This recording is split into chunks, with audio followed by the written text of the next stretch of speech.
And we are live. Welcome, everybody, to our official. And yes, Stan Lee, who's already in the chat, asked if we watched the director's cut. In fact, we did. However, most of our talk would apply to either version, honestly. The Yeah. director's cut just looks nicer and has the completed visual effects, and they trimmed down some of the fat. But it's definitely a better pace. I just want to say, Stan and whoever else is in the chat right now, I had a blast during the watch along. In fact, I don't know if he's uploaded. Oh, you have uploaded. If you go to supportsalty.com, It took us what 5 hours. 5 hours.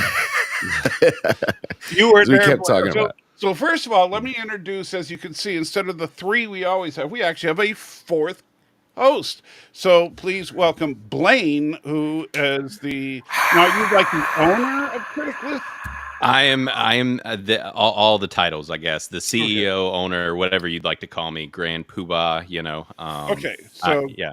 Grand Poobah Extraordinary of Criticless, a site that I'm on, Danny's on, Jason's on. It's basically a movie review site. Well, let the man himself pitch it. Let him pitch his wares. I'm working on it, Danny. All right.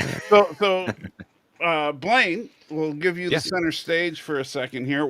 Tell us about Criticless and what it's all about.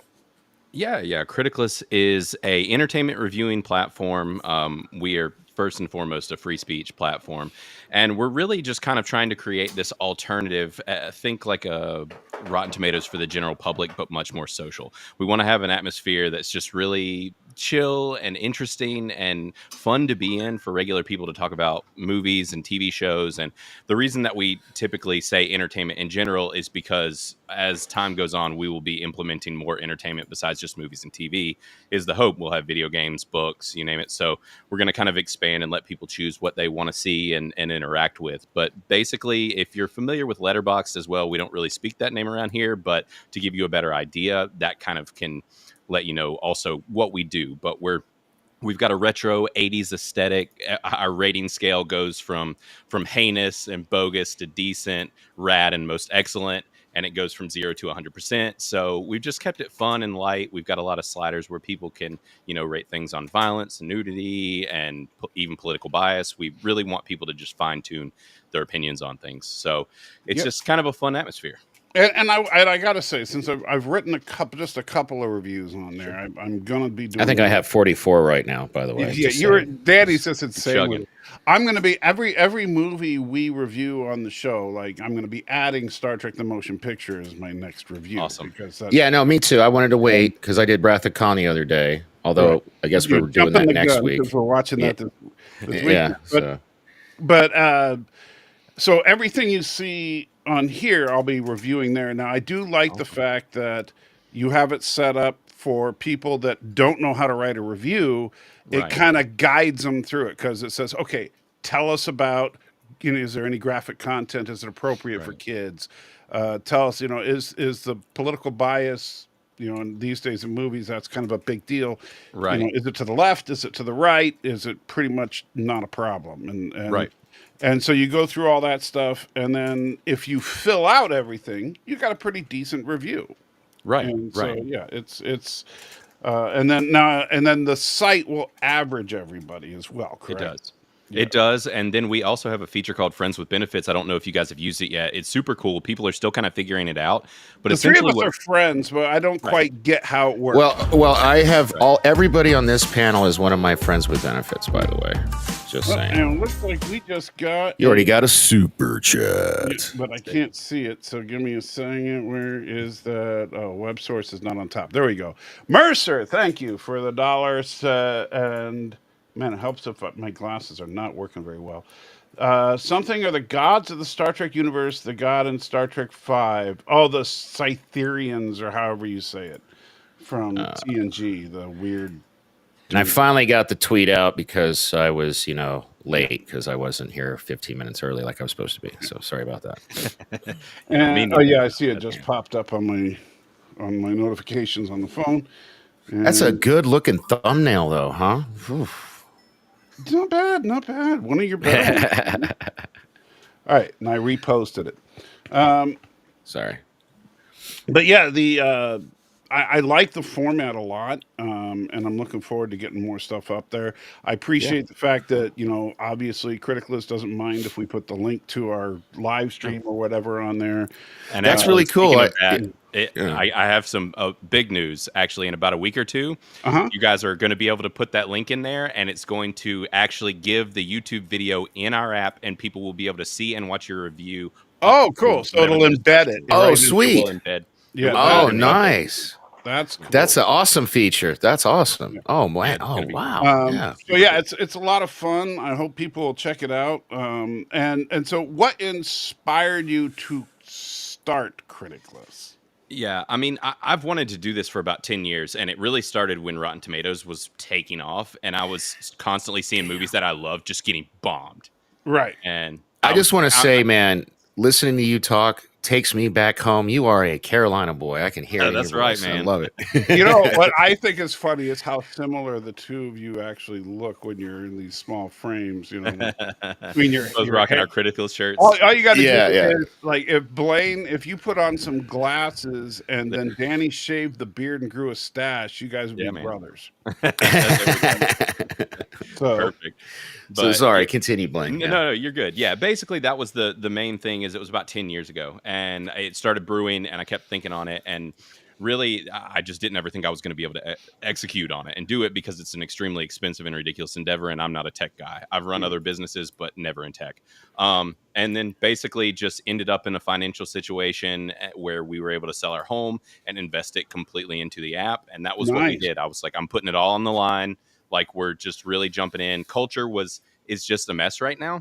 Right. And it has been for a while, and I really want to help. And I got tired of being one of those people that complained about it. So Right. You got a super chat. We actually got two. One we didn't recognize yet was from Planet X a couple of minutes. But for Mercer, thanks.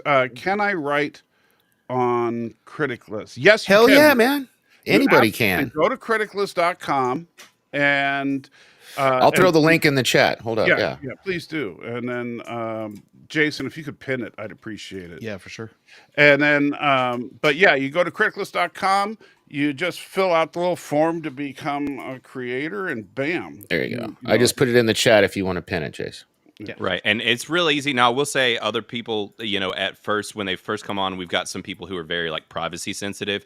And what we did was we do ask for a phone number. We don't save it. We don't keep that info. It's literally just to make sure you're not a bot. We've gotten a bunch of bot attacks, and this was the only way to stop them. Sure. So yeah, we're not saving any of that info. And actually, we had somebody delete account recently. We don't know if it was accidental or what, because it was an active person, and we had no way to figure out how to get them because we don't have the information anymore. So it's like, well. And then That's a bummer. but then I also want to say thank you to Planet X with a $5 super chat. Oh, Danny. nice. Super chat. Danny has this thing, he likes to say that whenever we get a donation. I stole it from Booker T. I'm a huge wrestling fan. I was about to say, when you were talking about selling your house and putting it all on the line, Vince Right. McMahon did the same thing for WrestleMania 1. The exact same thing. And it worked out for him. So I mean, Now, you got and to then, put it on the and then line. how's your an anonymous another super chat. Wow, we should have guests more often. What's going on here? This is crazy. and says Maritza is not a villain. So okay, so we'll let Blaine decide this. Was Maritza a villain or not? Because he was on our villain list. Do you know who he is?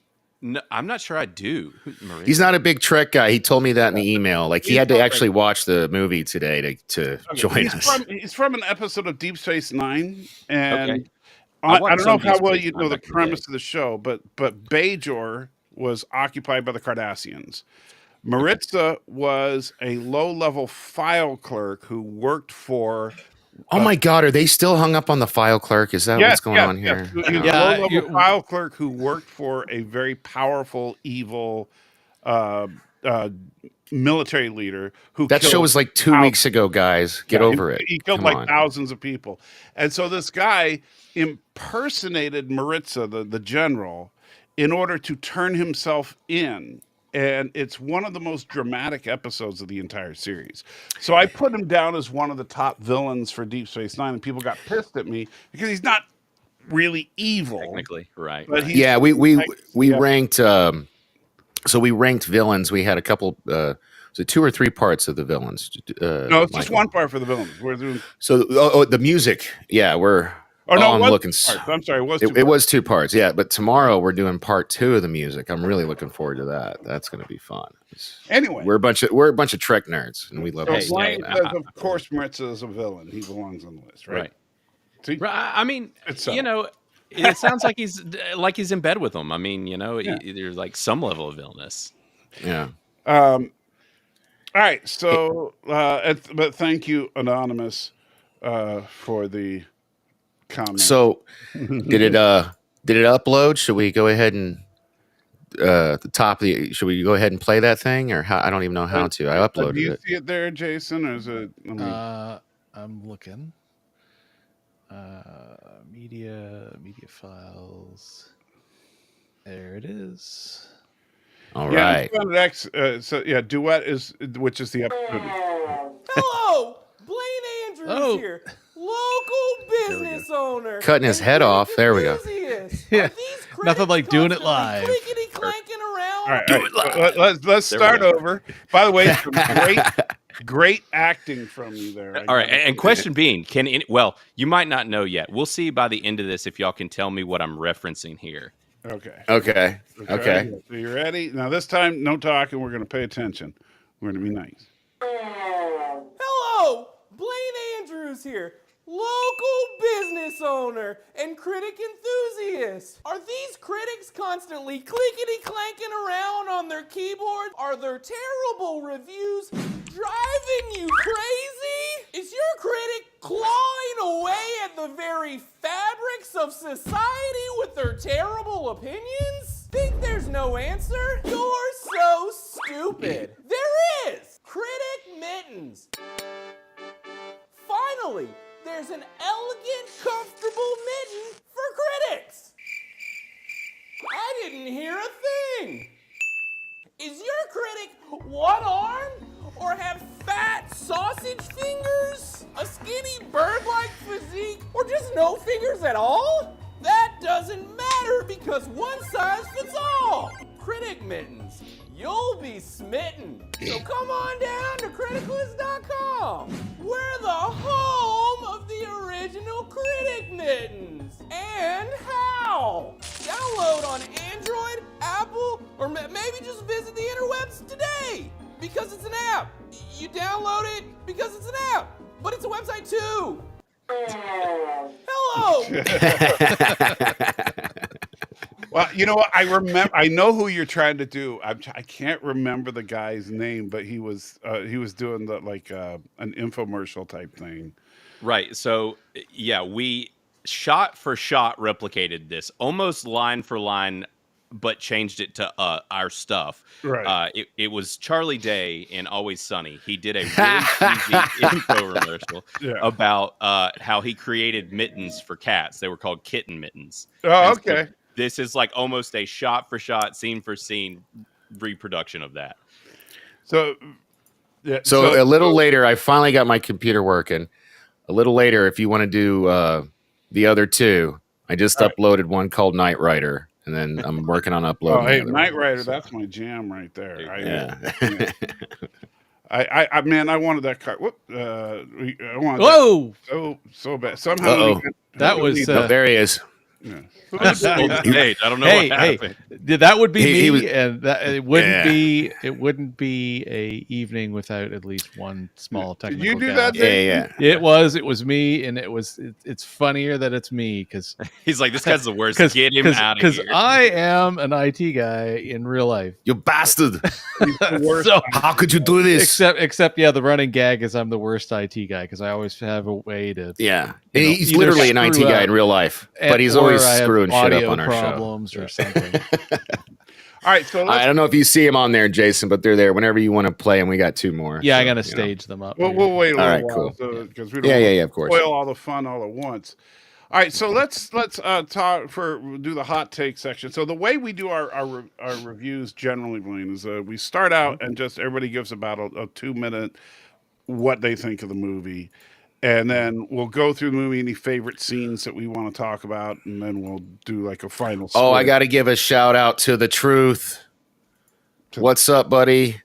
Thank you so much for joining. This is a buddy of mine from a wrestling show I but he's frequent. not the truth. He's No, that's what I just learned this last night or 2 nights ago. The truth shall set you free. That's what that stands for. No, TTSSY. yeah, but that's his name. Yeah, so it might mean, and he's already roasting. Thomas is roasting Jason. Oh yeah. Thomas. Yeah. Thomas Potts is always here, and Jason is one of his least favorite people. Wait till Ariel, if she shows up. She there's nobody roasts Jason more than her. That's true. That is true. And nobody likes Ariel more than Danny because Oh my God, because and super Joseph chat. the message from the future. Man, I wish I could. Can you read that? I can't even read that. It says no idea who the new face is, but it is an upgrade to the worn up lineup. I think he means worn out, but we already explained this sexy gentleman above me is a fellow Carolina boy. His name is Blaine, and he is the mega mind behind Criticless. And so, and by the way, the here. reason it's a message from the future is that that message came from a gentleman in Slovakia who's one of our regulars that watches the show. How did you know that was from Yosef with the fake name? Like, that's what I want to know. Does it show you on the back end? Always references that he's from the future. Okay. And but Yosef, so he lives in Slovakia, which is something like 8 hours ahead of us. Oh wow! Signed book collector. Wow, you're definitely gonna disagree with us right now. So Star Trek has kind of a bad reputation.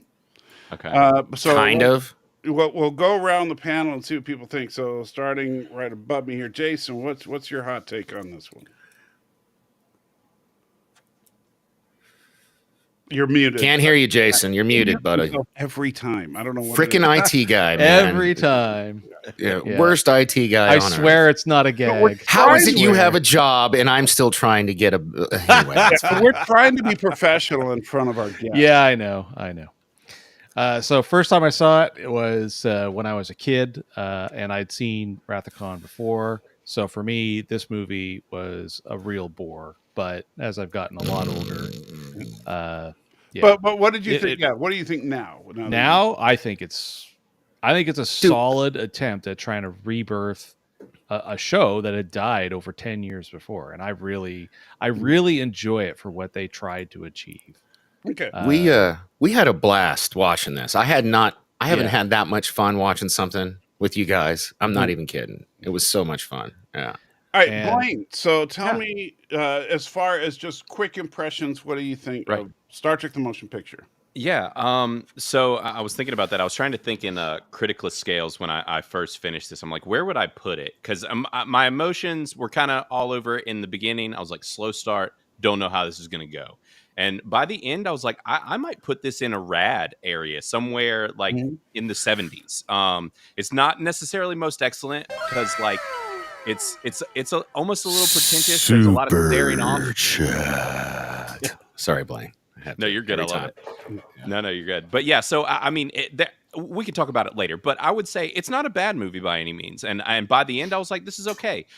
But not too bad. I had a good time watching it, and I watched it with my buddy Matt, who works with me, and we had a good laugh at some of the parts, and just the. And you're not a Trek guy, right? So you didn't have any preconceived notions, or I did. I mean, I've seen a healthy chunk of Trek, but I watched TNG as a kid, and then I watched Discovery until it got unwatchable. So you watched 10 minutes of the first episode. Right.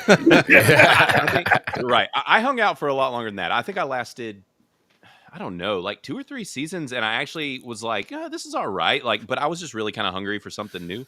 yeah. And I've watched most of Lower Decks now. Lower Decks is a lot of fun. Yeah. We're fans of Lower Decks. In fact, that's the only thing Jason has reviewed on Criticless. Really? No. I was the one that jumped in there and got Prodigy. That's right. You the only thing I've got, but I was the first guy to jump in. We were all trying to get that first badge. Yeah. Oh, and I did actually. I saw Nemesis in theaters when I was a kid. So I saw Nemesis with my mother in theaters. Mom, say hi. You're in the chat. And that was soul You're, crushing. first of all, let me say thank you. Planet X with a $2 super chat says, "My hot take: it's a really good extended episode." We're going to get That's into how that I refer later. to. That's actually exactly what this is. But Wow, that's how I refer to Insurrection. But whoa, which when is we fine. get to that one, I have some. Yeah. An extended season 2 episode. Yeah. But yeah, but Blaine, did you like it? Did you not like it? Yeah. Oh, but Yeah, you he said he'd give it a rad. You A said He'd rad. give it a rad. Yeah. Somewhere in the rad position. It's not. It's above decent. Like you could trim an easy 30 minutes off this movie from people just staring at things. Just Did you? looking Well, and nerds looking. like us love those beauty shots. Right. Did you watch the director's cut or the regular?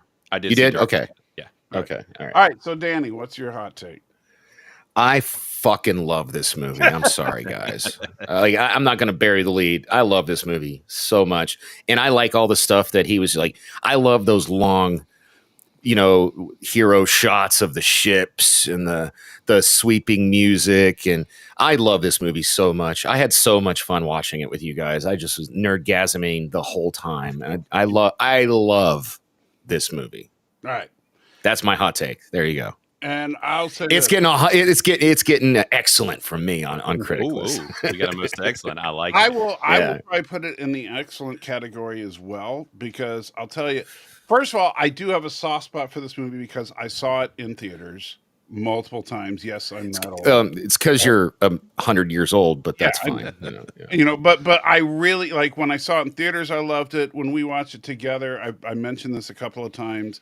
We're all Trek fans as far as on the regular hosts here, and the Enterprise as a ship never looked better than it looks in this episode. Did you know they actually reused some of the shots from this movie in sorry. Wrath of Khan? Oh yeah, I yeah, ju- like the leaving Earth and stuff like Yeah. that. That's all. I didn't know that until I went down the rabbit hole after last week. Yeah, When we'll we- talk about that when we watch it this weekend. But this movie, the Enterprise, looks so beautiful, and it's a character in and of itself. It really is. Yeah. It really. think Oh my we- God. Yeah, its weaknesses is when they honestly were trying to do something quote unquote new with characters like Decker and Ilea. That was the weaker parts of the movie for me. Well, he is a pedophile, so there's that. Well, but I don't think that was part of the story. Right. That was literally what I said to my buddy Matt when it came out. I was like, "Yo, is that the pedo?" Yeah, it is. And the sad thing is that after Star Trek: The Motion Picture, he was on a Christian TV show called Seventh Heaven, and it's like, and The irony his just wife- piles his wife on. was, Yeah. of course, the Save the Whales chick from Star Trek 4. So Yeah. but yeah, there's that. All right, so this Yeah. movie opens up after some beautiful music and stuff with Dun, dun, dun, dun, the dun, most dun, insanely cool dun, shot dun, of dun, Klingon dun, ships dun, dun, ever dun. done. Dun, And dun, so, dun, dun, dun. Sorry, man. After we did that music stuff, it's like I'm gonna. Yeah. I just want to say this is one of the reasons I love this movie is the Klingon ships in this opening sequence when they're fighting. And it's so stupid because they're literally fighting a cloud in space. It sounds ridiculous and stupid, and it kind of is ridiculous and stupid, but it just looks so awesome.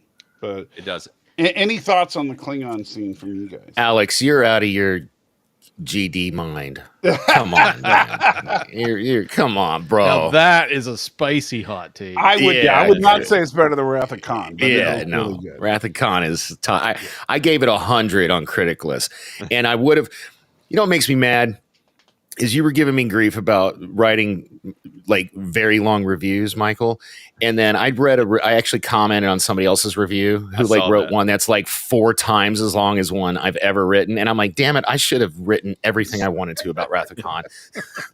Oh, we've got some novelists in there for sure. And I mean, honestly, I'm one, like, I've done a few that I was like, man, this should not be this long, but I didn't have less words. So, Well, I kinda he don't says I really- shouldn't do them that long because if I do long reviews, I should make them videos. you know. Right. So Well, honestly, since you'll be able to embed videos on Criticless, Right. that'll actually be something good for people that want to really talk about a movie. They could Right. put a video up and create something that Let could them be fun. go. you heard it here first, folks.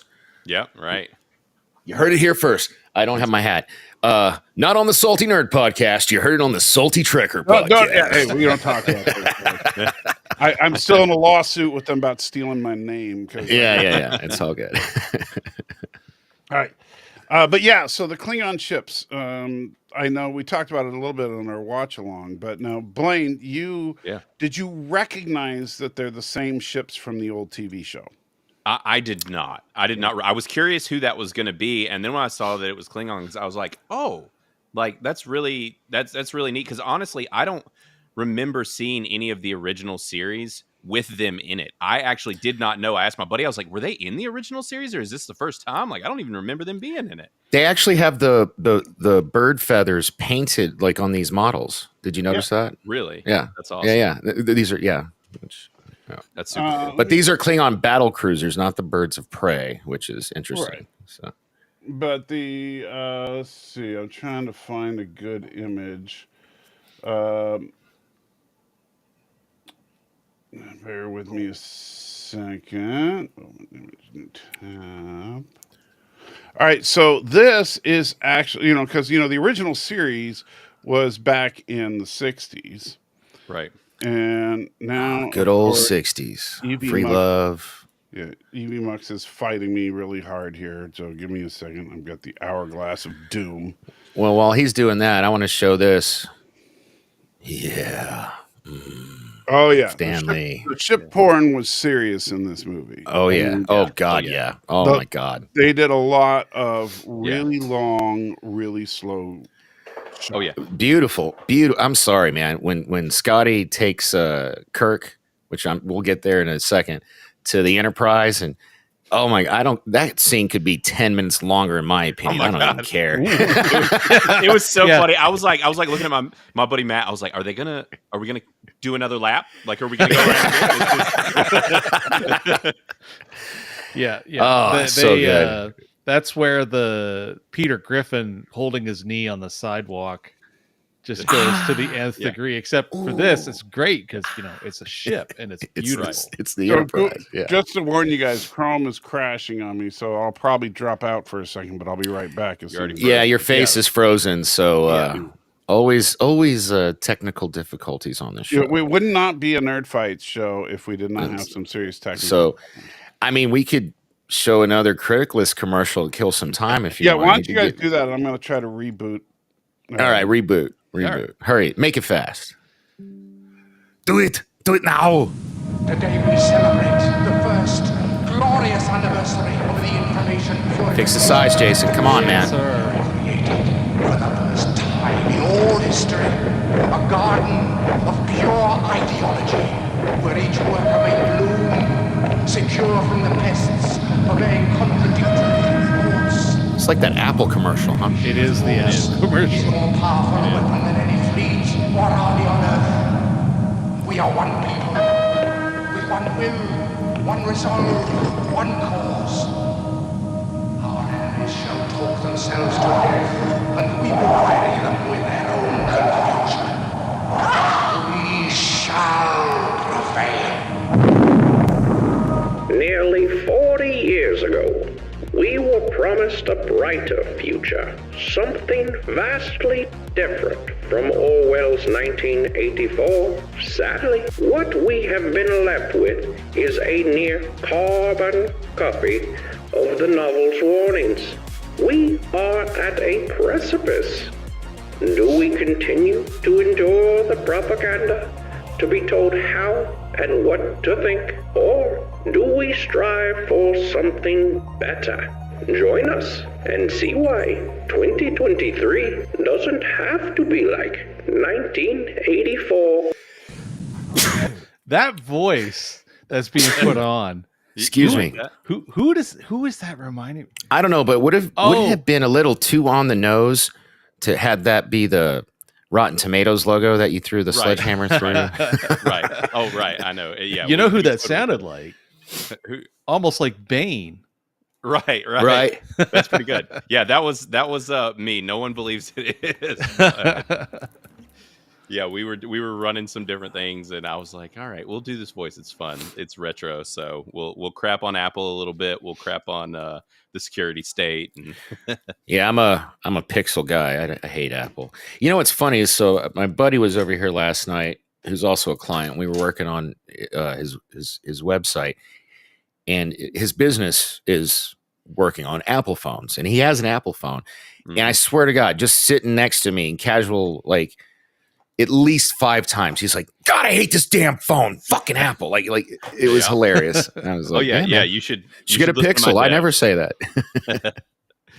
Yeah, it's a constant battle. They like to lock down their stuff pretty hard and heavy. So it can be a real pain. I've learned a lot more about Apple since starting to develop apps. Dude, well, that, and not only that, if you don't buy their new phone, I swear they embed in the software your battery can't get over like 50% charge. Well, yeah, they actually, you know what's crazy is we ended up having a class action settle out up here in Canada over that, because I think there was one that settled in the U.S. already, but one very recently.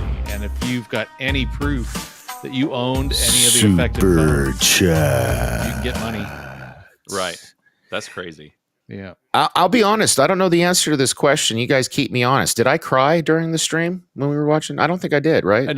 No. Yeah, no, I didn't cry. No. Wrath of Khan, on the other hand. Your audio's off, Mike. If you guys really want to be in for a treat, apparently, and I'm so excited for this, we're gonna watch Wrath of Khan Saturday. It'll be on supportsalty.com a couple days later. If you want to see me cry, in fact, Mike, I give you permission. You can clip it out. I'm going to cry like a baby because I always do. Always do. It doesn't matter. When we did the music. Yeah, you're good. Okay. When we did the music and you hit the bagpipes. Oh my God, I cried live on camera, you bastards. Yeah, that was terrible. Yeah. All right. So what I was about to show you before I was so rudely shut down is, so you can see the Klingon ships here from the movie, and we can compare that to, this is the Klingon ships from the 1960s on the show. Wow. And so the design is the same. Yeah, but there's a lot more. I even pointed this out when we were watching. There's is incredible. A lot more texture, a lot more detail on the movie one. Yeah. But so I was, for me, when I was a kid, I had seen that cheesy 1960s Klingon ship and always thought it was the coolest thing ever, because keep in mind, we didn't have all this fancy schmancy CGI that you guys grew up with, so we had crappy visual effects to deal with. Oh, man! Star Trek did as good as it could. Blaine, this is Anthony Marks, one of our loyalists. He's roasting us because I guess he thinks you should be at the head of the table or in the center seat. Well, he kind of, he's a special guest. Yeah. Right. Yeah. Hey, buddy. Yeah. We see him around a good bit on the other salty shows. And yeah. Rounds. Yeah. That's where I met him. I used to, believe it or not, I was on the Salty Nerd podcast before Jude was. So, wow. Yeah. I'm their ugly. Even though she's a redhead, I'm the redhead. Oh, you got another super chat. Damn, we need more guests. Will always be better than CGI. That's an interesting argument to have. Right. Because I don't agree. As much as I love classic model making, and I do agree that if you build a classic model, they look beautiful. But saying that practical is always better just isn't true.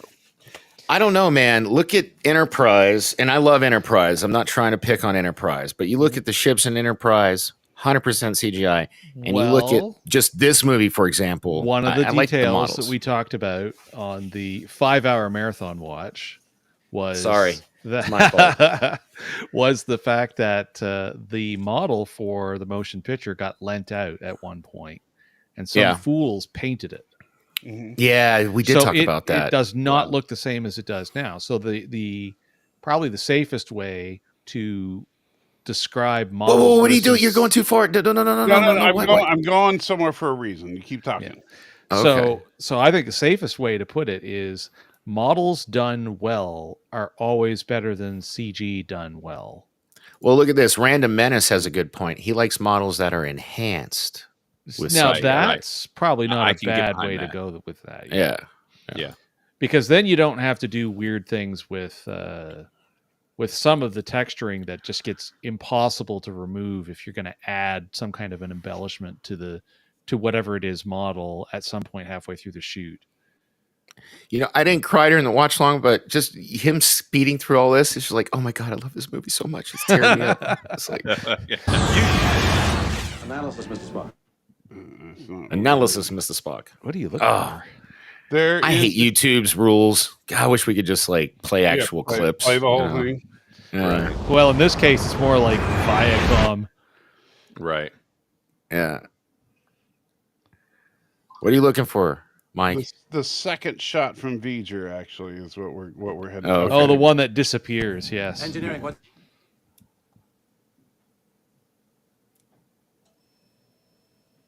Yeah, the suits in this one were rad too. Oh man, it was 70s all the Right. Oh, way. yeah. I was just like, but what happened to like the red and the blue and the yellow? They just threw the colors like out the window in this one. Yeah. They Yeah, they come just- back in Wrath of Khan, you know. Well, they went to some color. straight red in Wrath of Khan. And No, but they're undershirts. Like, you know, Bones has got the green undershirts. A couple of people have looks more like an orange. You know, Kirk's got the white, you know. So. Bones steals every scene he's in this movie. God, every he's time so he shows good. up, I'm just like, Yeah. In other words, Captain, sir, I was drafted. Okay, right here.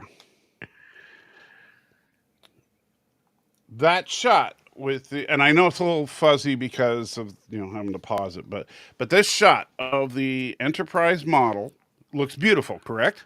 It's like a 12-foot model, too. It's huge. Wrong. This is entirely CGI.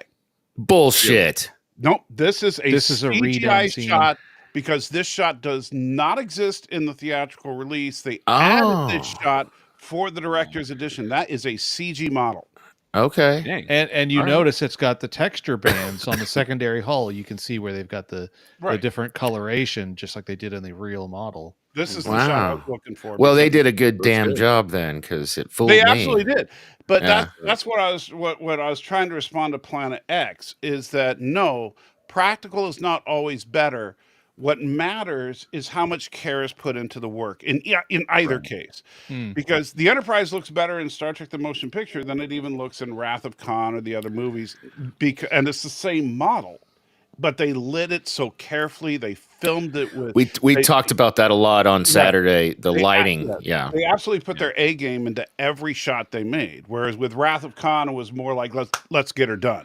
Well, until Star Trek 2009, this had the largest budget of any Star Trek movie. You know, It was $40 million unadjusted. yeah. Wow. That's Yeah. a high. Yeah. budget. 1979, So, yeah, for Yeah. 79, that's pretty steep. nearly Yeah. 4 times what they spent on Star Wars. Right. Yeah. That's crazy.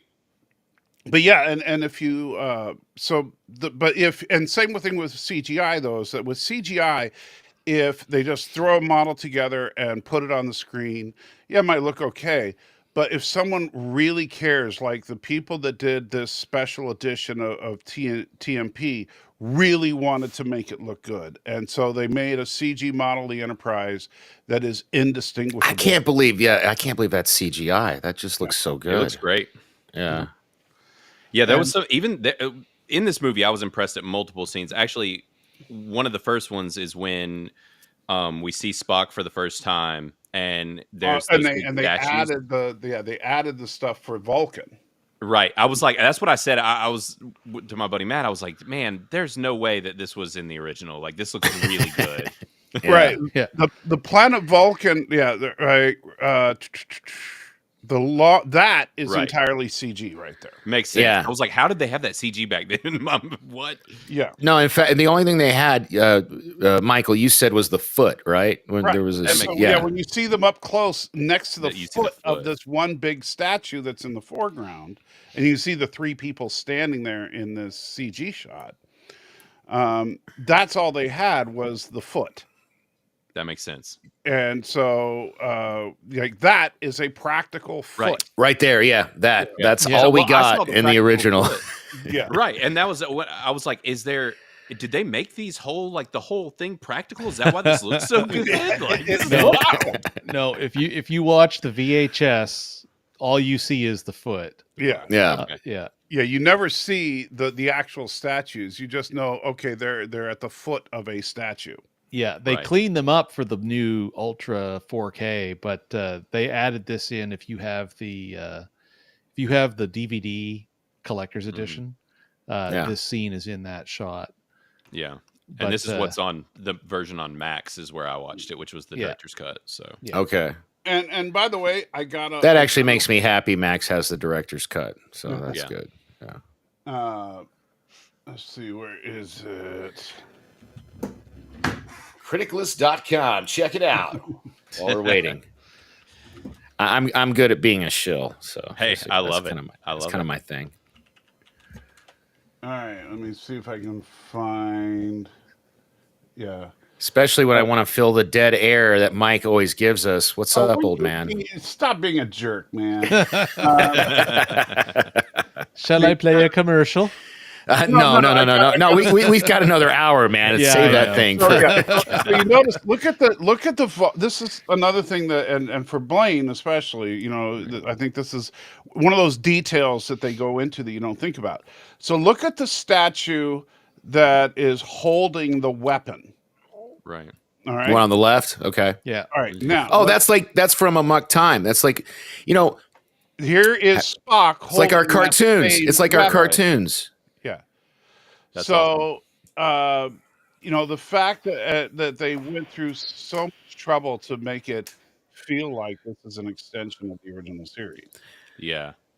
That's super cool. So, Blaine, did you see the three of us have little cartoon caricatures of us from Amok Time? You've seen those? You want a funny story here? Actually, because of you and that photo, we found out about a really cool bug in the app. Danny, your picture, you have the staff or whatever they call it, right? And, Yeah. But So the Lurpa. There Lurpa. you go. The Lurpa. Well, your photo, you did it as your profile picture, and you did it with a transparent background. Well, Yeah, which I apparently think is dope, but yeah.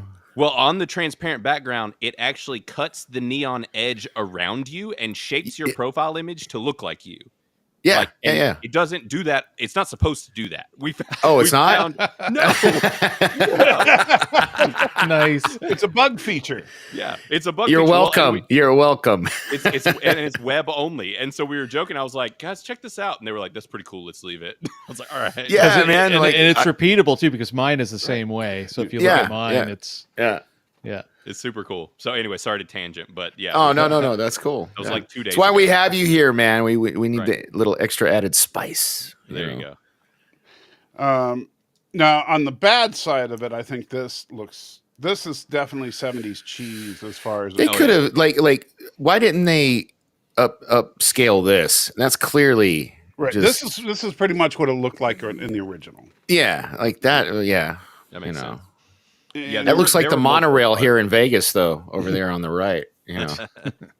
Yeah, multiple parts. I was like, "Oh, this is so 70s." Like when he's showing her around and shows her the board game, and there's just like brown carpet on everything, Right. And like the drop down floors. I was like, "Yeah, Yeah, You see where TNG got their color scheme from.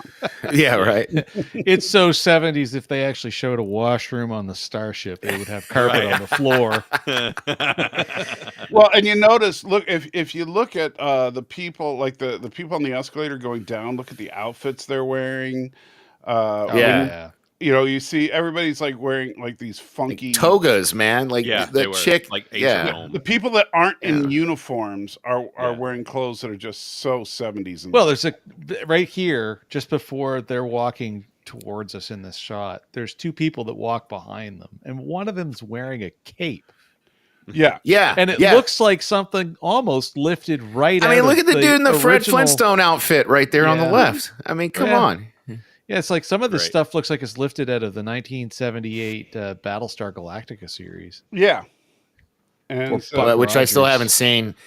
And we are going to get back to yeah, we're gonna have to. Oh, get yeah. back- yeah, we've been reviewing some Battlestar Galactica, but Nice. we haven't done. It's it my yet. first watch, and they won't let me watch it without them. So I've been waiting patiently for months. You So yeah, bastards. there we get. Oh my God! Oh come on! This is the scene. Can we? Oh. Can we show this scene? Can we No, show some of can't it? Show this scene. Oh I'm We'd not be gonna here hear for at least 2 hours if we played this scene in full. Just Yeah. watching him go round and round that shit. Oh, man. but it's so sexy. God, man, it's It does look great. oh. Yeah. But this is where you notice the real detail that they put into the modeling. Like if you look at, let me see. I don't know if it's visible. Yeah, it's right below Hey, you. we Blaine. got almost 30 people watching us, but like what, 4 likes? Come on, guys, hit that thumbs up for us. Seriously, help us 4 out. likes out of 30 of you. Come on, Come on, yeah, come on, guys. Blaine, that is Help so us lame. out. But okay, so Blaine, if you look right below you. Oh, and we got a new subscriber. Thank you, Apex. Oh, subscriber. I was about to say super chat. Never mind. But right below you, Blaine, if you look at the warp engine, the right where you see the NCC 1701, then it says United Federation of Planets. You can't even read it, but us real nerds know what it says. And Wow, then look at that. Now we have 14 likes. and then Awesome. That happened fast. But then look really carefully, and you can see how the hull plating has slightly different coloration depending on how the light's bouncing off of it. That is, I mean, that's just insane model making. And I know the layering they did on the paint and everything is causing a lot of that. But then all the lighting they put on it, the lighting they build into the models, because it looks like those are big old spotlights on the ship. And then you got to realize that those are just like little LEDs, Right. you know. And Yeah. so, Blaine, I noticed you got some pretty wicked art. Oh, yeah. I'm covered up, man. Yeah, nice. There in my leg. Yeah, the leg superheroes. I'm saving up to do a sleeve. I just have like one. Next time I visit my mom, dude, I'm gonna have to hit you up. And, Holler, and visit man, us. for sure. Yeah, we got to get a tattoo on Jason. he's got that virgin skin, man. Yeah, Oh, I Jason don't know. hates needles. Yeah. Yeah. Oh, you'll love getting a tattoo. Yeah. There are no needles involved whatsoever. No, Yeah, no, you'll no. be fine. It's They just getting like, you know, tickled. they laser print it on you, bro. Don't worry, it's not a thing. You know. Danny cries when he watches a movie. I cry when I get a tattoo. Yeah. See, right. Dude, I freaked my tattoo artist out when he was doing this area here around my elbow. I started giggling, and he's like, "What's wrong with you?" I was like, "Nothing." I was like, you know, just it tickled. I'm just really you know? into this. Yeah, just like, hey, this is good. You want to come home with me? Yeah, Right. bring you meal. Yeah. Yeah, I'll tell you. I have. I'm actually supposed to have a whole sleeve, Blaine, and we have it planned out. But my tattoo artist, Oz Army, shout out to Jason Osbat, he moved to Colorado, and I was like, "Are we going to finish my tattoo?" And he's like, "If you want to come visit me in Colorado," I was like, "God bless, man, come on, Get it all done in one go. There you Yeah, Well, I have a tattoo. Do you know the Samurai Jack by chance? go. Yeah. Okay, so on the. Do you remember the one person on that show who was Samurai Jack's equal, the Scotsman? Okay. You remember him? Yeah. Yeah. Okay. It's been a long, long time, but yes. Yes. So on my calves, on one calf I have Samurai Jack holding his sword. On the other calf, I have the Scotsman facing the opposite direction holding his sword. That's super So cool. that if I'm standing with my legs together, the two of them are back to back, which is That's actually a shot from the show. Right.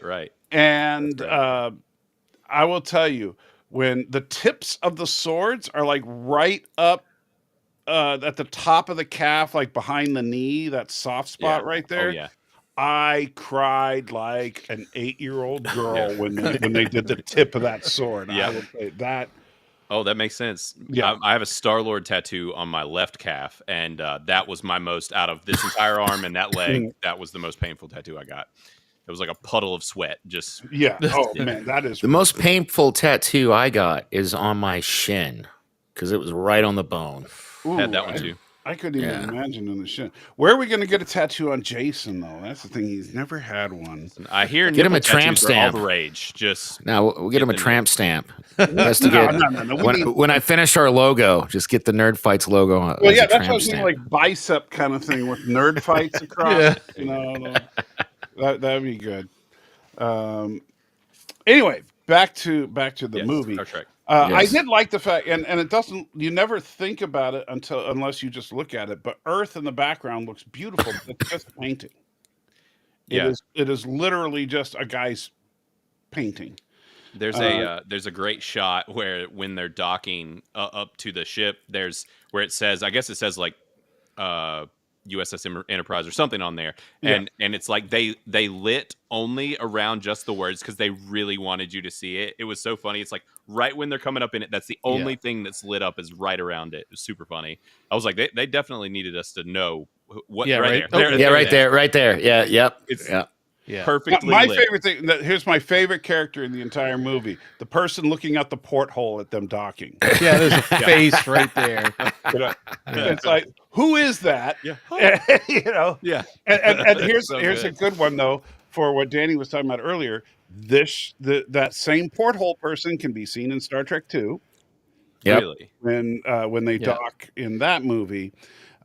Even though when they come out the other side of the portal, They're in the not- torpedo tube. Yeah, they're not Yeah. in the secondary hull. They're in the torpedo room. Yeah.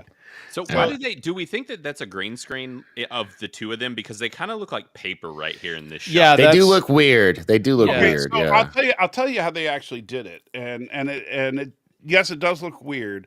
And keep in mind, they don't have green screen technology in the same way that we do today. Right. And so what they did was they built a model of the shuttle pod, and inside the view screen area is a TV screen. And so we're looking at a TV screen inside a model. Oh, I didn't know that. Okay. Because there was one of my notes I wrote down. I was like, man, some of this green screen work is bad. Yeah, but that's why the funny thing is that while they look flat, you don't see them like jiggling a little bit like you usually do in this era. Right. And so that's why they went with that technique. And for the time, it was definitely cutting edge. Right.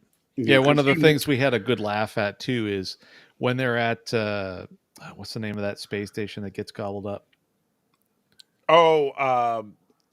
Epsilon 9. Yeah, so when they first pull up on that, actually before we get to this, Yeah. the shot of the control tower, the room is bigger than the model. Yes. No. Yeah. I remember us talking about that. Yeah. Yeah, there's an It was like, in what's the that thing? I'm not a scaling. Doctor Who fan. Yeah. Yeah. What's the Doctor Who thing called? The TARDIS. Oh, the Yeah. TARDIS. Yeah. It's Yeah. So it's Yeah, like that the room is TARDIS. Yeah. definitely TARDIS technology, because if you look at the exterior that we're seeing right here, the room is maybe 10 feet across. yeah. Maybe. And then but when they cut inside the room, it's definitely It's massive. Yeah. and it's like you see Bigger this on guy the inside. walking by. Where's he walking to? Right. Because that's the wall right there. You Yeah. know? He's just doing circles, just going Yeah. around. Making an Yeah, he takes one more extreme step, mad he's out in dash for. space. He really wants that console. So, not to be a shameless shill, but Jason, what's it going to take to get you to do another Criticless review, bro? Come on. You've only got one. That's shameless. That's just terrible. I've got to. Hey, if you're one of those that doesn't like to write a lot, you can just run them sliders, baby. Just Oh no, I don't. I very Dude, much enjoy OMB, writing. I just have to get off my butt. I think it's OMB reviews. I get notifications from him all the time. dude, he pops off, And all he does is the slider. and he'll do like a couple. He'll do like 2 or 3 sentences. He's not super wordy. I'm like, come on, man. Like, give me your thoughts. Like, tell me why. I don't know. I'm Nitty like, gritty. yeah. Alex Wilkie, you're half right on your statement. He's saying that the movie spent 5 years in production, which is why Roddenberry was never allowed to direct others. Roddenberry didn't. Well, direct. this was supposed to. No, well, that's not entirely fair because this was originally Star Trek Phase 2, and then they, because of the success of Star Wars, it was an episode of Phase 2 that Alan Dean Foster wrote the story for, and then they extended that episode out to make the movie. And of course they had the recast because they managed to get Leonard Nimoy because Leonard Nimoy refused to be in Phase 2, but he agreed to do a movie. And crazy fun fact where Blaine mentioned that he watched Discovery. Right. The base model Sorry. that went on to become the Discovery. Okay. Was actually the base design for what was supposed to be the new starship in Phase 2. Yeah, that was what the Enterprise was going to look like back here. And Really? Now, without the crazy rotating primary hull, right? So no pizza cutter action going on, right? But that full overall shape was actually what was supposed to be in Phase 2. It was one. I don't want to concept designs. I'm a little hesitant to point this out, but Jason, it's pretty genius how we tricked him into stopping Discovery reviews, isn't it? Because Well, hey, look, I think Discovery is the lowest reviewed thing in Criticless currently. Oh my god, it's terrible! It's so bad. It's so hard to get through. It's who was behind it? It was the Salty Nerd crew, and dude, it was on one of the episodes I'm convinced that's why I'm not with Salty Nerds anymore, because I was reviewing Discovery with them weekly. Salty Nerds, man. You're killing Sorry. So I was reviewing the Discovery weekly with them, and then I was like, I'm done. I check out. It was like during season 3, and I just left. So Blaine, this is the actual Enterprise concept art from Phase 2. Wow. Okay. Oh, that's terrible. So you can see though where they got the Discovery from this. Right. Yeah. Right. Ugh, I remember when they first showed the Discovery, I was like, I don't know about this ship, but it grew on me a little bit. But still, it's But Roddenberry didn't direct or anything like that. He was heavily involved in the production of this movie, but he never directed. Fortunately. This was the last movie he was like a producer on. He got busted down to executive consultant. Starting with Wrath of Khan, right? Because they were like, "Look, that's man," because they didn't want him having any creative control. Yeah, because basically he doesn't know how to write, and so I'm sorry. There's some great concepts in this movie, but everywhere where you can detect Gene Roddenberry's fingerprints on it, it's lame. Just so y'all know, my dad is in the chat talking shit. So good for him. Oh wow, I love it. His dad, Andrews. My mom. This is awesome. He's bringing all the family members in here. You got the 70s porn. Hey, there is definitely a 70s porn star in this movie. There is. Right. Yeah. Hey, I don't know if you guys remember, I was rocking the 70s porn stash for a little bit. You were, yes. Yeah. Sometimes I can grow a mean mustache. Well, by mean you mean lame, yes. Whatever. His is a little cooler. He's got the little flare. I never did the flare. I just did the caterpillar.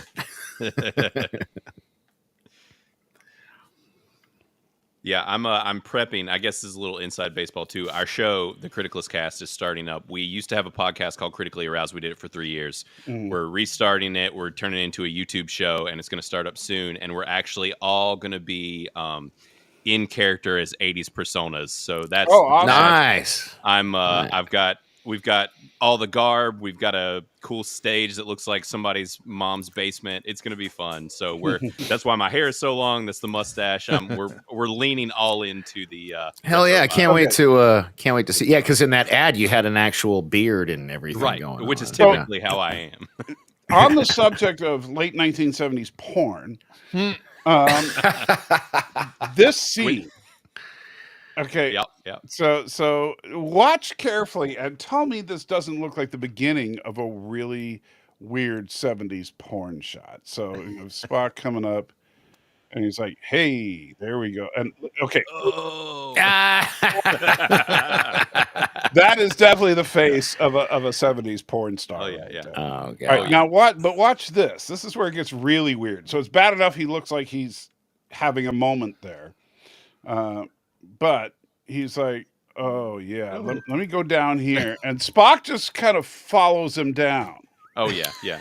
What are they doing? That was a little what creepy. happened? Why did Spock have to follow him down? That Yeah. was a little... You know, so I want to know what Spock is doing off camera right now. You know, to Mr. Pornstash. Yeah. Because notice that now later we find out a thruster suit is missing. We never hear anything about 70s porn guy. They didn't say, hey, the technician was assaulted or was found. Right. So when you get the Vulcan neck pinch, it just knocks you out. He woke up and didn't even remember what happened. Yeah, but he would have said because he didn't see Spock. So he should have said, I was assaulted or something. Which, by the way, Spock should be court-martialed for. Right. Right here, this is why I blur out my background. That damn dirty dog. Anyway, sorry. But he didn't complain. So why didn't my dog is humping a pillow right now, or he was. Now he's not. Yeah, it's like you got a porn dog. Yeah. Speaking of porn, yeah. Yeah. So, but yeah, this guy never complained. If he didn't complain, does that mean he enjoyed it? He enjoyed it. I mean, yeah. He was like, he wouldn't. Yeah, no complaints. It was probably. I mean, he's probably a lower decker. It's like he's lucky to even get in contact with Spock. He's like, oh, it's Spock, and he just goes down. The privilege alone. These hands, what they've seen. It's the ground. Remember. But going back to where we were, God, can we please not? Danny's favorite scene, the transporter accident. Oh no, this is not. Why would this be my favorite scene? No, this is terrible. You said you really liked it. No, this is terrible. Yeah, Turn these guys into pudding. This is I gotta say, this is one of the darkest moments I've ever seen in a G-rated movie. Yeah, what we got back didn't live long. Fortunately, after seeing this scene, and I remember it hit me when I was a kid when I saw it in theaters. But with seeing this is a truly scary scene when you see them like morphing and keep in mind we didn't have cool CG, so this was like pretty insane. No, I mean I know you're 100 years old and this movie came out the year I was born. I'm thankful I didn't see this in the theater. But man, this is a G-rated movie. Yeah. Well, and it's the audio embellishment because I know the first time I was like, it doesn't matter that all these years later with this high res we watch this and you can tell it doesn't look at all scary, but as a kid with that scream going on, my brain says I saw goo and unpleasant. I literally didn't see this movie until I think after I saw Search for Spock, and But then, and then, of course, the great line "What we got back didn't live long, fortunately." Yeah, that was dark. Yeah. Which I was saying on the weekend. I'm convinced this scene is what inspired that whole bit in Galaxy Quest. Yeah. Well, dude, obviously, come on. Yeah, when they beamed up the critter inside out, and then it exploded. After we finish this run of Star Trek movies, we should do Galaxy Quest. That would be cool. That's not a bad idea. I do like Galaxy Quest. But yeah, so that was pretty messed up. And then Epsilon 9 gets taken out. So this guy, another very... Oh, he was supposed to be Spock's replacement. Yeah, he was going to be the Vulcan on Star Trek Phase 2. Yeah. He was basically going to be the replacement for Spock. But that poor bastard. Yeah, man. But he lost out because Leonard Nimoy decided to be in the movie. Yeah. But as a consolation prize, he got eaten up by a giant cloud. Oh, remember how I pointed out in one shot he's got a T-shirt on underneath, and then in the very next shot it's this one with his chest hair out. Yeah. It was the weirdest. There's a lot of chest hair in this movie. For considering everybody's wearing like these uniforms that should be covering everything, he literally had a T-shirt on under that shirt in the previous shot. Remember, I pointed that out when we were watching. Well, we figured maybe it was pretty hot in the space station, so he took it off and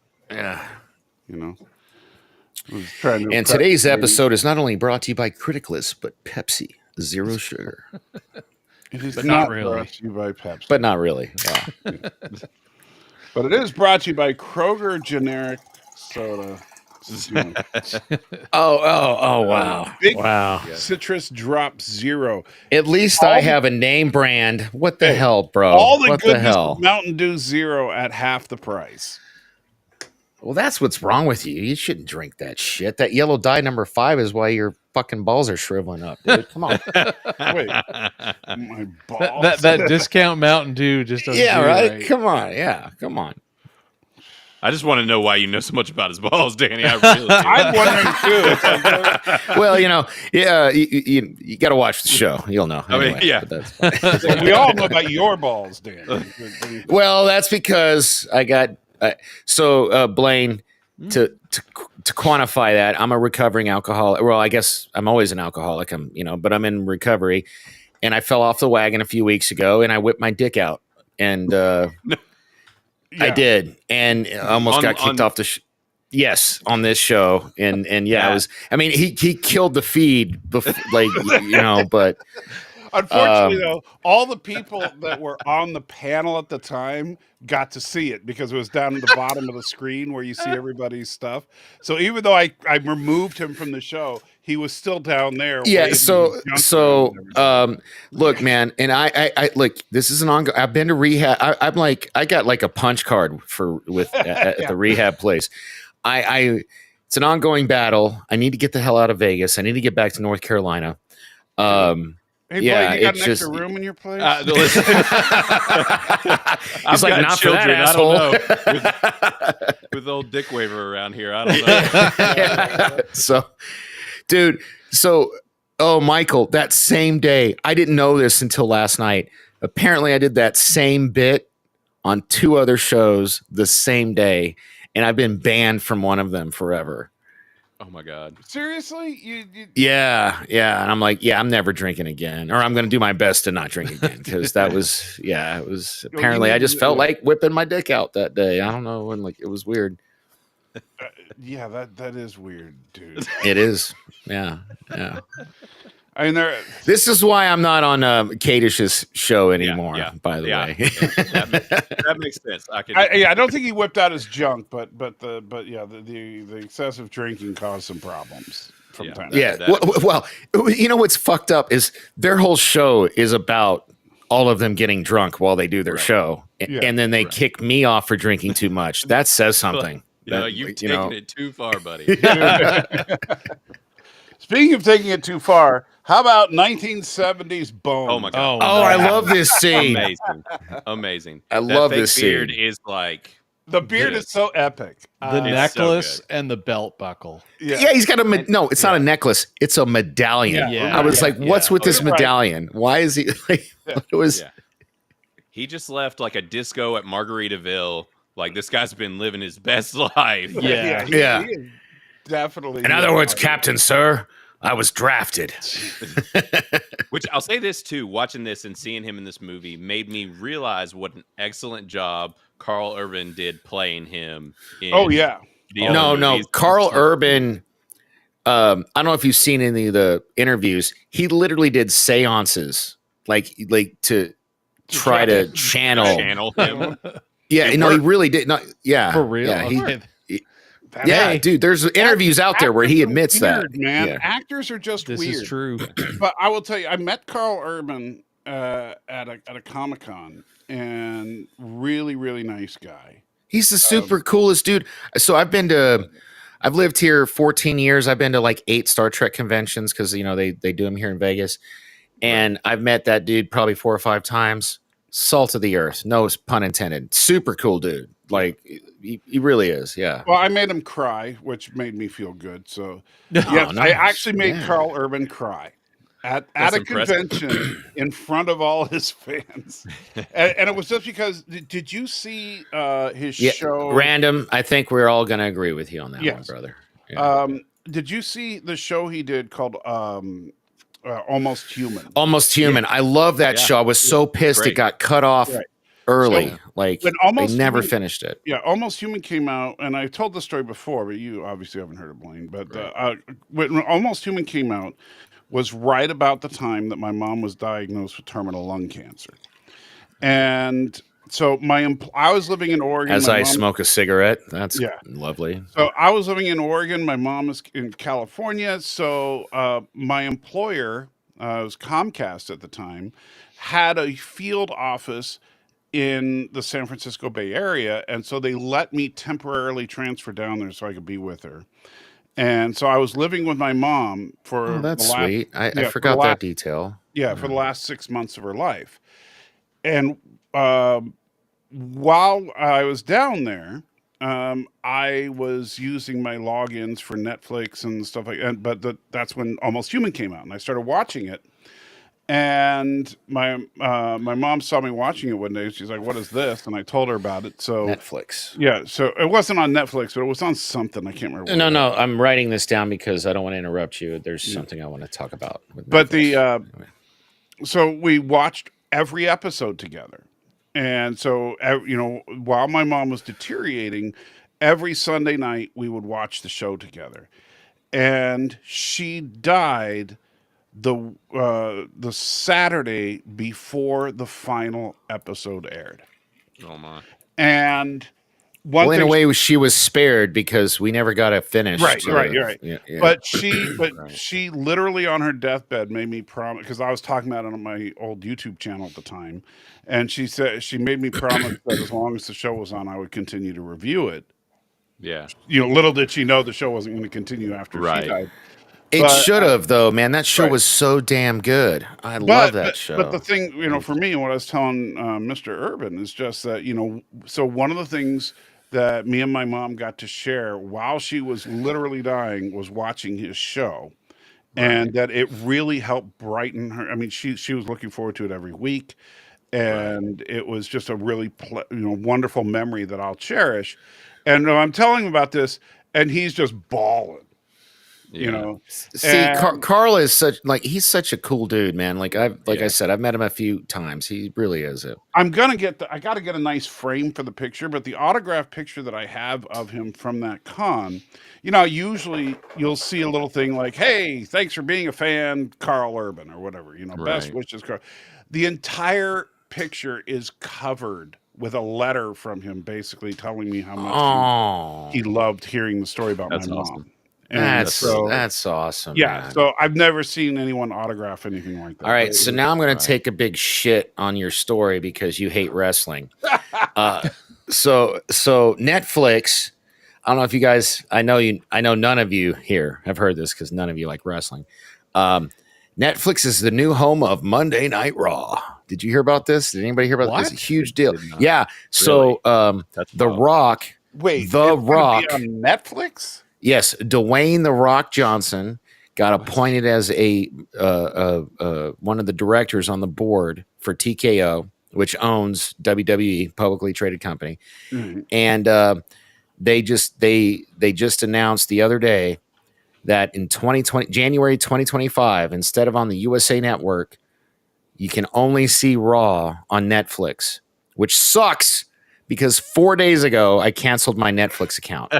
Yeah, but that's okay because it doesn't start till 2025. I got a year to get it back. You got a year. Yeah, I got a year to get it back. That's wild. Yeah, isn't it? Is. Yeah. Although, what sucks is I caught a short video a few days ago that someone put up on YouTube. It just came up in a random recommend. And it was basically pointing out the fact that a lot of the streaming services are turning back into cable. And as much as this is cool on the one hand, this is cable being reborn. Wow, Thomas Potts is roasting me now. Okay, that's cool, bro. All right, yeah. And by the way, back to Star Trek. On a side note for that show, Mike, I got curious just to go see when it ran. Mm-hmm. It's another victim of Fox. Yeah. Yes. The episodes were shown out of order, and only 13 were made. So Fox has canceled and screwed up so many good shows. There was a show on Fox called Drive with Nathan Fillion that I loved. Mm-hmm. That they literally just canceled it in the middle of the story. I never got the end of the story. I don't know why. Yeah, and it's not surprising given Fox's track record with their TV network. It's not surprising they ended up selling out their entertainment division to Disney because they mismanaged so many things. If you look at Not Speaking of just- mismanagement in Disney, well, Disney Right. Disney at least has a chance. I'll say that Right. they're better than Fox. But if you look at like the X-Men franchise, they ruined it. They ran it Oh, yeah. into the ground. Fantastic Four. Yeah. Oh, don't even get me started because I have. I'm a comic book collector, and I'm still proud. I'm still proud to say I've never seen Fan Four Stick. So yeah, we will watch it together. no. Yeah. We'll watch The Room again before we watch. Yeah. Force Stick. Oh my God, Blaine! I have it- I literally have. he Every broke me. issue. He broke me, making me watch The Room. Yeah, Like, The Room, isn't that the one? Is that the one about the escape or the escape No, room? it's or what? Tommy Not escape was- room. no, it's that Tommy Wiseau movie. The Room. Yes. No. I You're was thinking- killing me, Lisa. Yeah, It was no, no. so Now bad. you should watch the one that James Franco did. It's phenomenal. Yes, we're Yeah, gonna we watch talked it about when that. we- It's called really Disaster. good. Hey, you got a super chat. And Planet X mentioned something that this movie represents so well. Unfortunately, later Trek does not. Is that Trek is something that you could share with the family. Right. Oh no, this trick is. Yeah, I was That's about to why I don't know if you remember in the Blaine in my Criticless review of Wrath of Khan. Yeah. One of the things is it family friendly? And I was like, yes, because this is when Star Trek was. You know what I mean? Right. Yeah. Right. Yeah. Well, I will say that the Borg gave me nightmares when they came around as a kid. They were a little freaky, but Trek yeah. had scary things, but they didn't have gratuitous graphic Right. content. exactly. Or sheer fucking hubris. That pissed me off. That pissed me off so Picard. much. Yeah, Yeah. the fact that they're dropping f bombs on and showing nudity in Trek now just it doesn't make wild. Yeah. But back here, like Star Trek the Motion Picture came out in 79. I was born in 68. So I was only 11 years old. I saw No. You were born in 1868. Clarify that for the people. Well, definitely according to 1868. Thomas, he Yeah. was born that far back. Yeah. But yeah, I was in all seriousness, I was 11 years old and I saw this in the theaters multiple times. And loved it. Since I was a fan of the original series, every time you saw one of the this scene with McCoy, Hey, absolutely, Mom, you actually finally popped up in the chat. Mom raised me right. She had all the original series episodes on VHS tapes, and I was fortunate to respect the face. Hey, man, welcome to the party, pal. And she raised me instead of like Saturday morning cartoons. I was raised on Captain Kirk and Bones and Spock, with the original series. So, yeah. So thank you, Mom. Yeah, but then unfortunately, with Discovery, they wanted to make they wanted Star Trek to quote unquote grow up, and by grow up they just meant make it so that it's inappropriate for kids. Right. apparently. Yeah. Dude, And then, eating. and then of I will course- never get over the fact the Klingons ate Captain Georgiou. That's Yeah. that Yeah. I'll never get over that. That's so gross and terrible. It's like, yeah. Anyway, yeah. Back to the review. We're supposed to be doing. Yeah. So we're supposed to be talking about this movie. So here's another example of look how beautiful that model is. It does. Gorgeous. Every- Later, like we talked about this on Saturday. So the deflector dish, which you said is not the deflector dish, It's a sensor. is kind whatever. The reflector dish in TNG. In the original, it's the main sensor. Okay, fine, whatever. So the main sensor Mhm. is beige or tan or whatever, but later it's blue. What was your explanation It's for blue. that? Apparently, it was blue when they brought the warp engines online. That's when it became blue. Okay, And it's way sexier when it's blue. I'm yeah, just saying, I agree. It looks better when blue. I also like the fact that they make the warp engines glow when they're on, and not in I hate to say it, I know a lot of people love TNG, but not in a cheesy way. Like the TNG glow looks kind of cartoony, but the glow on the warp engines here, I think, looks really nice. Dude. Well, when they go in, this is the only movie when they go into warp, it's a rainbow. Yeah, Okay, Have- listen. Well, that's the 7th. When they go into warp speed, it is when they're in the tunnel. It looks like looking at the Windows Media Player in like high school, staring into that infinite void. Yeah. I was just like, yes. Yeah. But okay, so look at the warp engines here. Yeah. And well, let me move the picture a little bit because it's hiding there. Yeah. That blue glow, and again, this is all practical, but that blue glow that's built into there whenever the engines are actually active, which comes back to the original concept for the warp engines, and one of the reasons that one of the rules of warp engines is that the nacelles always have to be separate from the ship, and they always have to be visible to each other. Is the idea is that blue glow and the blue glow on the other side, that's an energy field coming together and then creating the warp bubble. So they have to be, if you were standing in between those warp engines, you would be fried. So for those who don't subscribe to sportsalty.com and our guest Blaine, who didn't hear this on Saturday, would you care to explain how they did this wormhole effect again? Because you did that on Saturday. I explained the Michael? wormhole effect? Yeah, I thought you. Yeah, no. Am I high? You're talking about everything being streaky, or are you talking about? No, the orangey that thing. No. We're not the wormhole effect. We were talking about the V'ger cloud. Oh, okay. Yeah, okay. it was when they fly through that. That's sheets of glass with art painted on it. So when they're flying it looks into, so cool. Yeah, they just pan it in really slowly towards the camera, and they just film that. That whole scene reminded me of when they are in the Matrix movies, when they're like not in the Matrix and they're in the real world. Yeah. Like that whole scene inside V'ger looked like that. I was like, this feels like it's like when you're out of the Matrix. It was really cool. Yeah.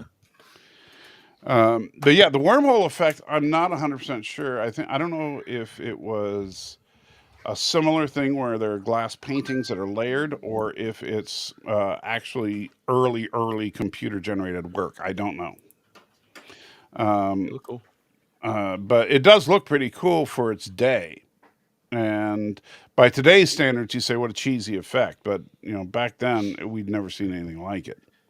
Talking about this scene too, as far as like drug out scenes. Oh yeah, in man! If you're stoned watching this, you are in trouble. It just kept going. I was like, oh my god! Photon torpedo. Away.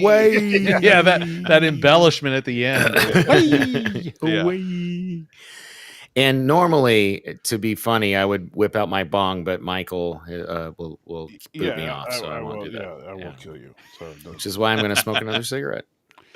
And we also get what is, in my opinion, the sexiest photon torpedo that we ever see in Trek.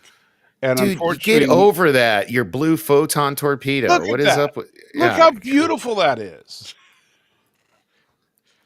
I don't know, man. I like the red ones because red is dead. You know what I mean? Red means that looks death. like something J.J. Abrams would be proud of. Just there's some serious lens flare on that. Yeah. Come on. I love the blue photon torpedo. Maybe part of it comes back to the fact that on the original series, much of the effects were blue. But they kind of alternated between blue and red, and with no explanation as to why. Stand by, torpedo away. Yeah, we got the best fans. I love you guys. Don't forget to hit that thumbs up. By the way, just saying. Thank you. So we got over 30 people watching. 14 likes. Come on, man. Come on. Help us out. Then we get the stuff with Ilea and Decker. Lord, the actress that plays Ilea was great. And I do like the Ilea theme though, that musical piece. I'm not talking about the music. Yeah. I'm just talking about, like, obviously, and Roddenberry reused the idea from Ilea and Decker to create Troy and Riker. The only difference is her powers became telepathic instead of sexual. Yeah, but it was Roddenberry's idea, by the way, to make her super sexed. Because Roddenberry was it's kind of interesting. Roddenberry, Joseph, that was good. That's good. 4 lights into it. Roddenberry was obsessed with sex, and well, he was also. I mean, he was fucking everybody. Like every I mean, come on on. the original series except for Grace Lee Whitney. That makes more sense because in that last scene, well, not one of the last scenes. We don't have to jump to the end of the movie, but it was just I was like, "Are we gonna bone? Is that what's going on here?" With the hair on fire scene, that was yeah. Well, and go all the way back to his original premise, the cage, where they have this big old scene with the aliens giving him a choice of basically having sex with his first officer, the yeoman, or the girl that they already had. And they even describe the advantages of each one, and you know, like, oh, she has unusually strong female drives. You know, that's in the show. And so you know, when she was helping Chekhov, and that scene where she was helping Chekhov. Yes, I think she was, you know, giving him some sex power or somehow. Okay, that's okay. Yeah. That's all right. But yeah, so the whole Delton section is. I mean, I love the fact you got another super chat. Yeah, Kirk unit. I one of the problems with that stuff, with that dialogue, is not the concept as much as the fact that it's been done before on Trek. You know, so for example, the like this whole episode, you could say, is just a redo of The Changeling, where Alex Salty literally already said that. Yeah, like, I just said that, Alex. Yeah. But in the episode, The Changeling, there's a space probe called Nomad that was launched from Earth and is now heading. Are we talking about Nomad again? Jesus, man. It's the same story. We had this conversation on Saturday. I know. Yeah, but this isn't Saturday. But yeah, they just replaced the Nomad probe with the Voyager probe. You know, and Voyager. Yeah, but I'm just saying that the origin of Voyager, like Nomad, even got, you know, he was damaged and then merged with an alien and can't remember everything about its past, but is convinced that carbon-based units are imperfect and therefore need to be sterilized. So, you know, if I knew how to play the thing, I would have interrupted you. We got 30 minutes left. We got one last Criticless commercial, but I don't know how to play it. And I would have to interrupt you to be an asshole because, you know, it's kind of my thing. You are. Yeah, you're an a-hole. I mean, at least he kept it in his pants. I mean, look, I'm sober today, man. I'm not like, I'm not. I can't believe, I'm so ashamed. I cannot believe I did that. Well, was it at least, you know, we're all grown men here. Was it? No, I wasn't there. Side? Oh, you were. Okay. I only got the news report later. Yeah. Oh, okay. Okay, so because this is Knight Rider, and I definitely don't want to miss any of it. I'm going to pause this, and I'm going to rewind it as soon as I get it up on the screen here. All right. Yeah. This is not dark. I wonder if there's any good movies out this weekend. Would you like me to recommend you some new movies? Ah! Where did we? Oh my god, what was that? Hello, my name is Lit. Let's just fix this. Was it lick or lit? Lit, L-I-T. Okay, I like lit better. That lick. Yeah. You okay there, Jason? Oh yeah, I'm fine. World's worst IT guy. No. Jesus, man. Come on. This is why we get to the show early. Oh yeah, fair enough. Because yeah, some people were taking a nap when they were supposed to be. Look, I'm not used to having a job. I'm sorry. I need a nap. I'm an old man. Shit. Here we go. All right. I wonder if there's any good movies out this weekend. Would you like me to recommend you some new movies? Ah!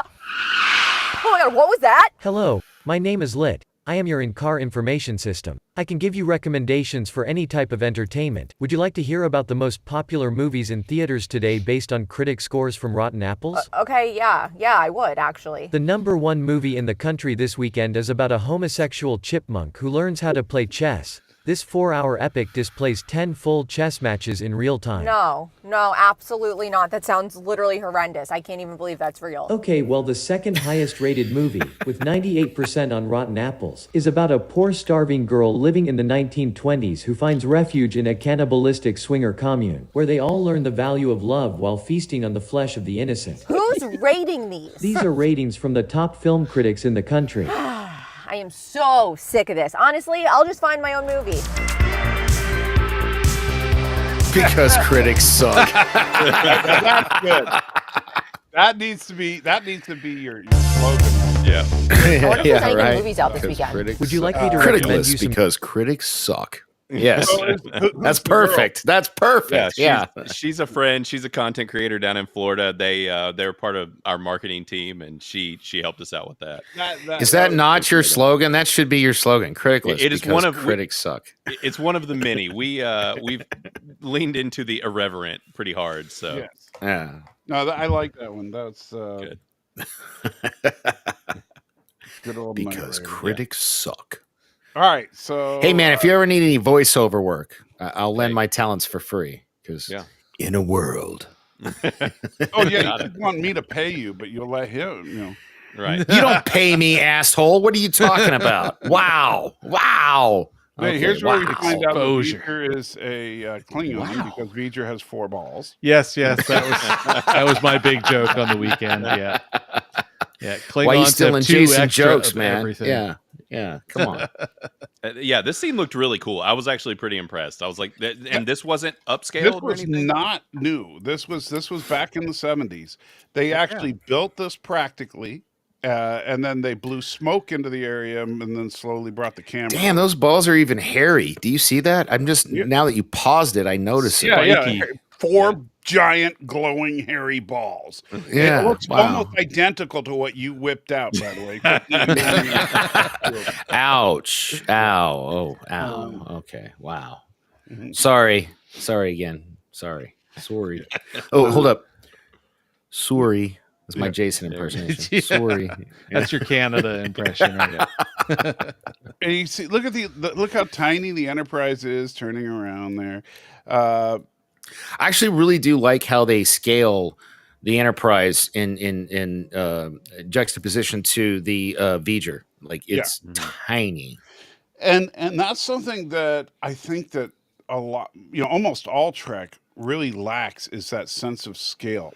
But this movie really gets it. Where when you first see the I'm Enterprise- shaming. Look, I'm sorry, Mom. I'm sorry. Like she's face palming. I'm yeah, sorry. but she says face palming Michael. Like Well, no, I'm she's not the one face that whipped palming out my junk. for me. Yeah. Yeah. God, I hope my mom wasn't on that show. Oh my God. Anyway, so anyway, when we first see the Enterprise, it looks huge. But then when we see Yes. it next to V'ger, they show you the It's scale. itty bitty. Yeah. Right. It's like a Hot Wheels. It's So like tiny. V'ger actually feels like it's as big as it's supposed to. Right. Yeah. Yeah, they got the scale right for sure. And I love, we haven't talked about it much, and we'll see it later when Spock is out in space, but like every time anyone's out in space, they're just like, and like just no limbs moving. Just, very so good. early Hollywood visual effect. But at least It's great. they tried. They but yeah. There's barcode. I don't know the answer to this, Tim. I'll let Michael answer because he's the one. The remaster we're looking at right Okay. All right. here. And here's your scene you were talking about as far as the game room. Very 70s. Very 70s. Yes. It was a cool scene though. I really liked it, and the light up floor, and it was cool. Yeah, but I was like, it makes me go, what the heck was the actual game?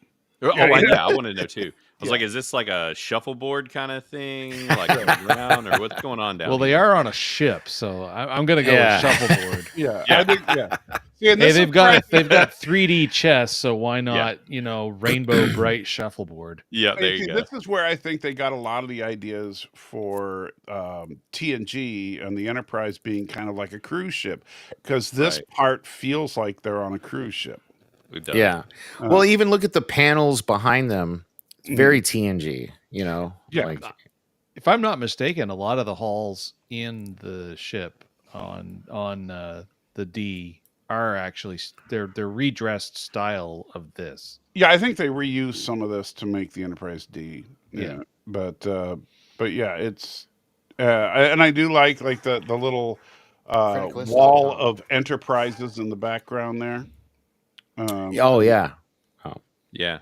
Even though the NX-01 is curiously missing, I'm surprised with I mean, granted, it would be a lot of work to do something so simple, but I'm surprised that this remastered edition they didn't digitally add the NX-01 to that set. Instead of the Oh weird God, your space favorite station troll looking is one. here. Your favorite troll is here. Hey, Chief, how you doing? But yeah, so you have the ring ship Enterprise after the aircraft carrier, which the ring ship has never been seen in. Oh, I thought that was Deep Space Nine. What? No, I'm no, just it's kidding. actually the ring. I know. Ship I'm Enterprise. kidding. I'm kidding. I'm kidding. Yeah, and there's the porn guy. Spock's like Yeah. checking out his. Look at it. Spock's even checking out his ass. Yeah. That's Bro, literally what he's doing there. He's like, "Ooh, bro, They got weird for sure. Yeah. bro. this scene." This is Just like, Roddenberry back at his antics. yeah, I think Danny wrote that scene. That's, Wow. so Dr. Chapel is trying to help them with Eileen. I hear Chapel's an MD now. Yeah. Oh, yeah. She was And not it's like- great in this, by the way. No, and the funny thing to me is like, okay, so Chapel's an MD now. Then why do we need Bones? Right. Right? Because Kirk wanted him. He's like, damn it. I need you. right, I but need why? you. You got a doctor, Dr. Chapel. She's the doctor. You don't He's need there Bones. for moral support. Right. Yeah, It was one of like- his boys. You could tell. When each of Spock and him showed up, he's just like, yeah. they're Yeah. back. No, Kirk, Spock, and Bones. They're Well, I the know you got to trifecta, have man. them for the show, but I'm saying Yeah. that Right. in universe, it doesn't make sense. Right. So here you have Spock penetrating the space anus. Oh, yes. Penetrating the bunghole. It is. Wow. Oh, my God. Oh, Both come of on. You know went that there. is a straight up space anus. Oh, yeah. Okay. And Oh. it is. And he says it. He's like, I'm about to penetrate this. Yeah, he's going to penetrate the orifice. Yeah. I busted out laughing. Literally busted out laughing. I mean, look at that. He's got a jetpack to fly into an anus. That is what Yeah. we are seeing here. Yeah. Wow. Hey, yeah, okay. Yeah, the chocolate starfish. That's cool. Yeah. Whatever. Yeah, I mean, and Beecher's even constantly puckering. It is. Yeah, I mean, it's like Beecher really has to go to the bathroom, but is trying to hold it back. That's like this whole. What I want to know is why right after he gets in the bunghole, once he gets like fully in there, he just jettisons the backpack. He's just like, Yeah, "Woo!" why? Yeah, well, it's like, okay, I don't need this anymore. He I'm never just coming yeeted back. himself into there. It's just, Yeah. this is the end. Well, he did just rape the 70s porn stash. Right, he did. He's like, I got what I wanted. Okay. I'm not Oh, getting my a court God. martial. Oh my God. Blaine, thank you for being here. That alone, that just made my day. That was awesome. But yeah, I mean, I guess he had no intention of ever coming back. Yeah. But hey, whatever. And then he gets launched out. My buddy Matt, when we were watching, he's like, well, what goes in, what it must come out, and if it doesn't, you should be seeing a doctor. Yeah, So, he literally farts him out. Yeah, he sharts out a Spock. Yeah. Jesus, Yosef, come on, man. Come on, man. What's oh my God. And and also like, okay, so first of all, now take this and turn it sideways, and what do you got? It was the exact thing I said. I was like, we went through the bunghole and we're on to like the cooch here. This Yeah. is the full spectrum. Like, it's all happening. Jesus Like- Christ, what's wrong with you people? Oh Hey, my God. See that, Yeah, Dan? but remember Look at we it. Zoom brought out a up- little bit. Zoom out. Yeah, yeah. It's you can't deny it. Yeah. It's Well, kind of and- like Rebel Moon. Did y'all see Rebel Moon? No, but we No, were no, we brought actually, this up. I We have, brought I have this not up. watched. I haven't not. It's watched. literally how they time travel or space travel. Their warp drive is Yeah, it basically a looks like space vagina. Yeah. So, It's am a I the space only vagina. one that hasn't seen Rebel Moon? Oh, I haven't watched I it, but I haven't watched seen the it. Oh, you trailer haven't? for it, and that was all I I needed to see. I actually liked it. Okay, actually, believe it or not, I did. It was a fun ride. I'm waiting the for R1's gonna be the better. director's cut. I'm like, Wait. what's the point? You know, Wait. I'm just For sure. Y'all should just do that. When the R comes out, watch that one. But yeah, and the ships on top of it look like just schlongs. Like it's wild. Excellent. Yeah, I mean, he's So they clearly, lean like, right in on it. Oh, it's all in. Yeah. It's about that time of the People show. think, why did the space travel look like that? Speaking of poon, ouch! It's about that time of the show where my pussy rapes me. Oh, come on. Why? Did you really need to put it that way, dude? Well, you have in the past. I'm sorry. Blaine, this is my cat Goku. Everybody else nice. is very familiar with Goku. Oh, yep. See, tell me that's not Penetration. There's no denying that penetration. Yeah. Like, Yeah, the ship does look like a schlong. it's pretty phallic. A very small one, like a damn right. one, but you know, that's Oh, like the one I whipped out last week. Yeah. Okay. Yeah. I mean, this is that's just horrible. I mean, at least this one horizontal. is subtle. Right. You know. Wow. Okay. So but here's what I want to know. So Spock goes through the space butthole and sees and he basically enters a gigantic holodeck, right? Where because he can see the holographic representation of everything that V'ger has destroyed, including, by the way, its home planet, which means no, it's a catalog. I wouldn't say that. It's more like a catalog. Yeah, He's storing it all. That's what. Remember, they even say that's what those white torpedo things that it shoots does. Is it reduces whatever it hits to a data pattern, and then it's stored in here. So this is a catalog, right? So it's everything that V'ger kills is stored in here, and that includes V'ger's home planet, which means they built the living machines built V'ger, and then V'ger immediately killed him. Yeah. That's it's pretty kind of pretty a jerk. wild. Blaine, I'm not trying to call you out, but it would have been nice if you'd have retweeted that an hour ago to get a little traction. I'm just kidding. No, yeah, I don't. I guess did we retweet it? Did someone retweet it? It's probably Matt on our account. Okay. So anyway, so Spock goes in here and he's into the space butthole. Flies through the space vagina and then mind melds with the space clitoris, I guess. But then is immediately sharded out, and then the Enterprise. Did you just say sharded out? Yeah. I mean, that's what happened. Yeah. Oh God. And Stanley, as far as Ilea is concerned, I say hot. Yeah. Oh, she's super hot. Yeah. What's wrong? Yeah, that was what I was joking about. It's like, they're like giving you all the leg in the world, and then they're like, but you got to take her bald. Like, that's what it is. Yeah. Now I don't know if you know this at all, Blaine, but the actress that played the part, she was a supermodel, and she actually got her head shaved for that. Okay, that was the discussion that we had, and we were both at first. We were like, "Man, that's one hell of a skin cap. Like, that's impressive." And then we're like, "No, that's a shaved head." She got it shaved. She did shave, and she cried. They actually videoed it. Yeah, 'cause she had some serious hair before that. Yeah. No, what I want to say. So the Enterprise goes through the butthole, and all of a sudden it's at V'ger's main complex. Jesus. Why did what's beyond the butthole beyond the butthole? Star Trek beyond the butthole.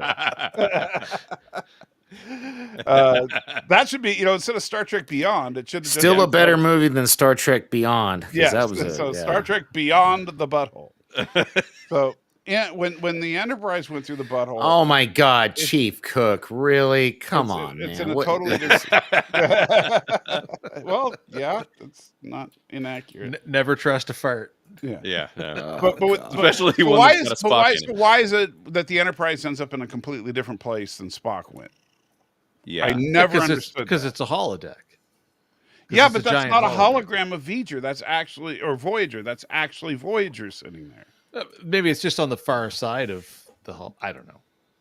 Yeah, but it's not like the Enterprise goes on a journey to get there. It just goes but the through thing's butthole 70 right miles long. Like, I mean, V'ger should have been what's going through that space warp in in Rebel Moon. Yeah. Because V'ger's proper big. Yeah, the space warp would not have opened up for V'ger, I think. No. a little too much ship. No. Really? Come on. Never too much ship. Oh Lord! So there's your scene with Spock twirling around here. Yeah. Going, I just love it. Nothing else moves. yeah. So you can tell he's like on a rotating gimbal. Yeah. Not exactly like watching The Expanse. Yeah. Or Gravity or something. Or Gravity, yeah. That's Only a pretty show crazy made one. like 30, 40 years later. That's fine. Yeah. Whatever. Well, we're just saying, you know, it's kind of funny looking at 70s. I mean, consider, you would not think if you showed this blind to someone who didn't know anything, you would not think this was a 1970s movie. No.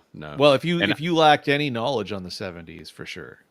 Well, I'm saying, but if you just showed it to like somebody who's never seen Star Trek, doesn't know who Kirk is or any of the characters, so doesn't know the actors, and you just show them the movie.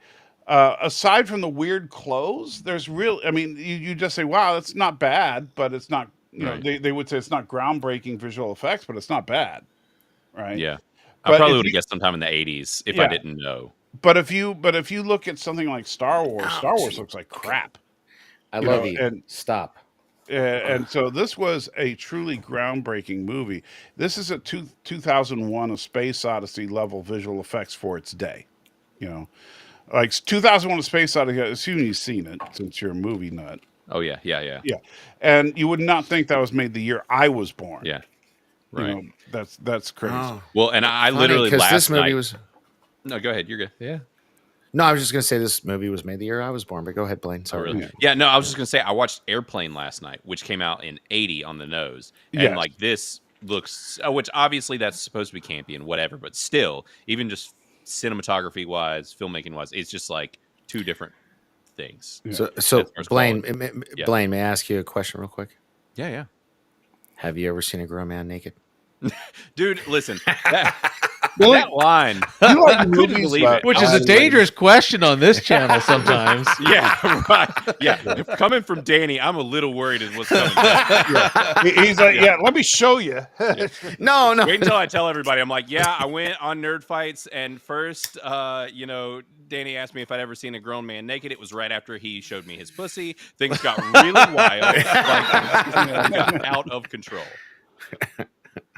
Meanwhile, we're talking about a space butthole. Right. Well, hey, explain this. This is all new. This is totally Yeah, new. this is a shot. new shot that was added Yeah. from CG. Okay, that makes sense. Because in the original, we never saw all of V'ger at once. Yeah. In the original, they did build the model, but they were never able to get it shot properly, and so that's why they added it in with the director's cut. That makes sense. But yeah, if you look at V'ger on the outside, yeah, and it is really sad that she passed away at such a young age. The actress who played Ilea died in the 90s from cancer, I think it was. It was either car accident or. I thought it was a car wreck. Oh, maybe it was a car. It was accident. very unfortunate. Yeah. Yeah. It was. But but if you look at V'ger from the outside, it kind of looks like it's trying to penetrate that space warp from Rebel Moon. Look at the shape. Yeah, See, I haven't seen Rebel Moon. I'm waiting. it's I'm waiting for the seriously, director's it's clearly Danny? an inspiration. Do you like movies about gladiators? Are you fucking with me right now? I don't know. You don't remember that, huh? Man, looks like I picked the wrong week to stop popping pills. All right. So man, that's one we should watch is Airplane. That'll be. It does not age quite like I expected, but which I didn't watch it when I was young either. So and on top of that, did y'all know that movie's rated PG? Yeah, I saw it in theaters. Oh, there are boobies in that movie. If Full Yeah. on. Well, that Danny, was did before. you- That was before they had the PG-13 rating. Yeah, there was no such thing as PG-13 back then. Did you Yeah. watch that video I sent you yet, Danny? The one on what the hell happened to PG movies Right. or whatever. Well, There's with a original guy. PG, you could show brief nudity, like the woman jumping around with the boobs, Yeah. Right. and you could do mild cursing, but you could never drop an F-bomb. Like that was absolutely Yeah. How off is the that Yeah. PG though? That's There, crazy. there's a guy. Because you know what? Yeah. Back in the 70s, we were freaking people that could handle shit. Hey, I mean, and That's why. And I agree. Even like with the 80s and even some of the 90s stuff, like compared to what's now, I'm like, man, we went hard back in the 80s and 90s compared to even now. It's like, Well, they dropped an F-bomb in Guardians 3. Yeah, but that's You know? PG-13. it is. Yeah. You get one. The still, original, like, yeah, think the about, like- original PG rating, you could not drop any F-bombs, but you could show brief nudity, which you can't do in a PG movie today. You know, it would Right. Yeah. immediately No. PG-13 minimum. Uh-oh. You got a super chat. Love super chat from Planet X. Thank you so much. Good hair is like 75% of Ooh, attractiveness. I feel like That's why Captain Pike is the sexiest man I ever. feel like that's directed toward me. Look at I this. mean, it might be. It's probably because I look at keep messing with this absurd hair that I've got right now that I can't stand. I think it's directed towards me because I got that beautiful silver. That's it. You know. Yep. just- Whatever, you and your Fuck, man baby. bun. F off. Yeah, but yeah, what was it?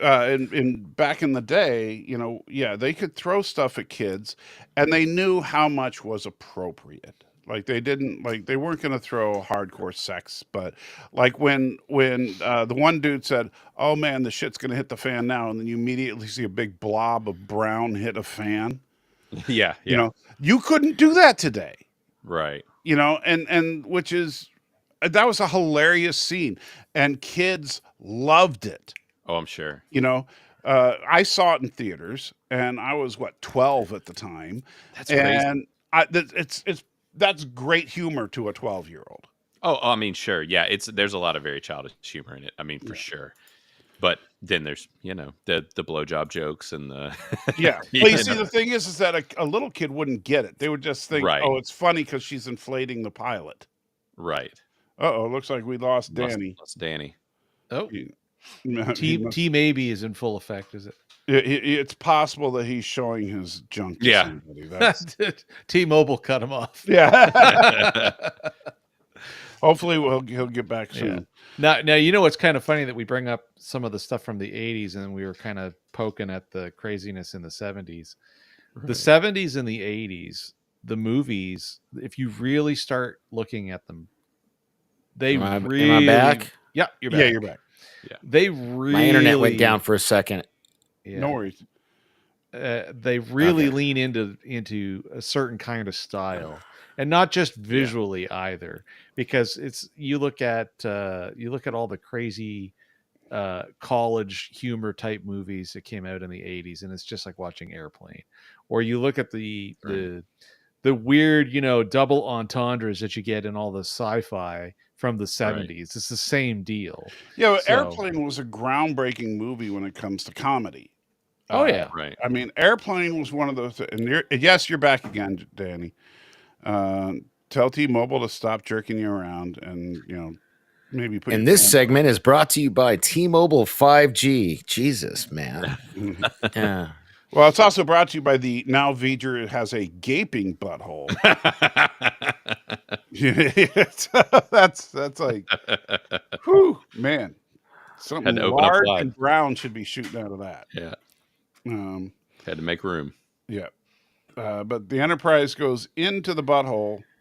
Well, I didn't realize we were talking about porn here. That's Yeah, fine. well, and look at Spock. You know, he starts crying. We're going. He's like, I've been here. I was just here. Damn it. Yeah. You know, it was great when I was raping that one dude. This is too much. Oh my god. Oh, that's too much. That's too much. And so then, you know, they see VJ. Now here's another. This is entirely CG right here. Yeah.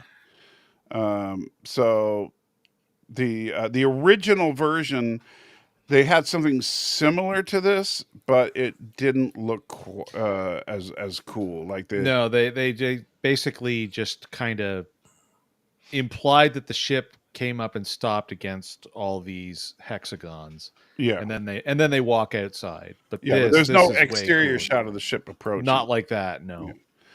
Yeah. Also, they fixed the saucer section that they're standing on. The original, they used a matte painting that was way out of proportion.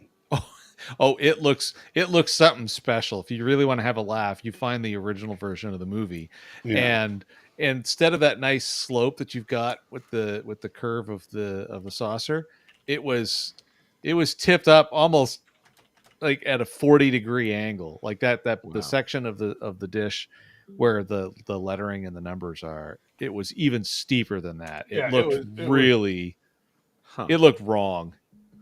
It passed over the uncanny valley and then it flew back and crashed into it. It was really bad. It was just, unfortunately, it was just a poorly done matte painting where oh good, here's one open image. It stood. Look at that though. That's sexy.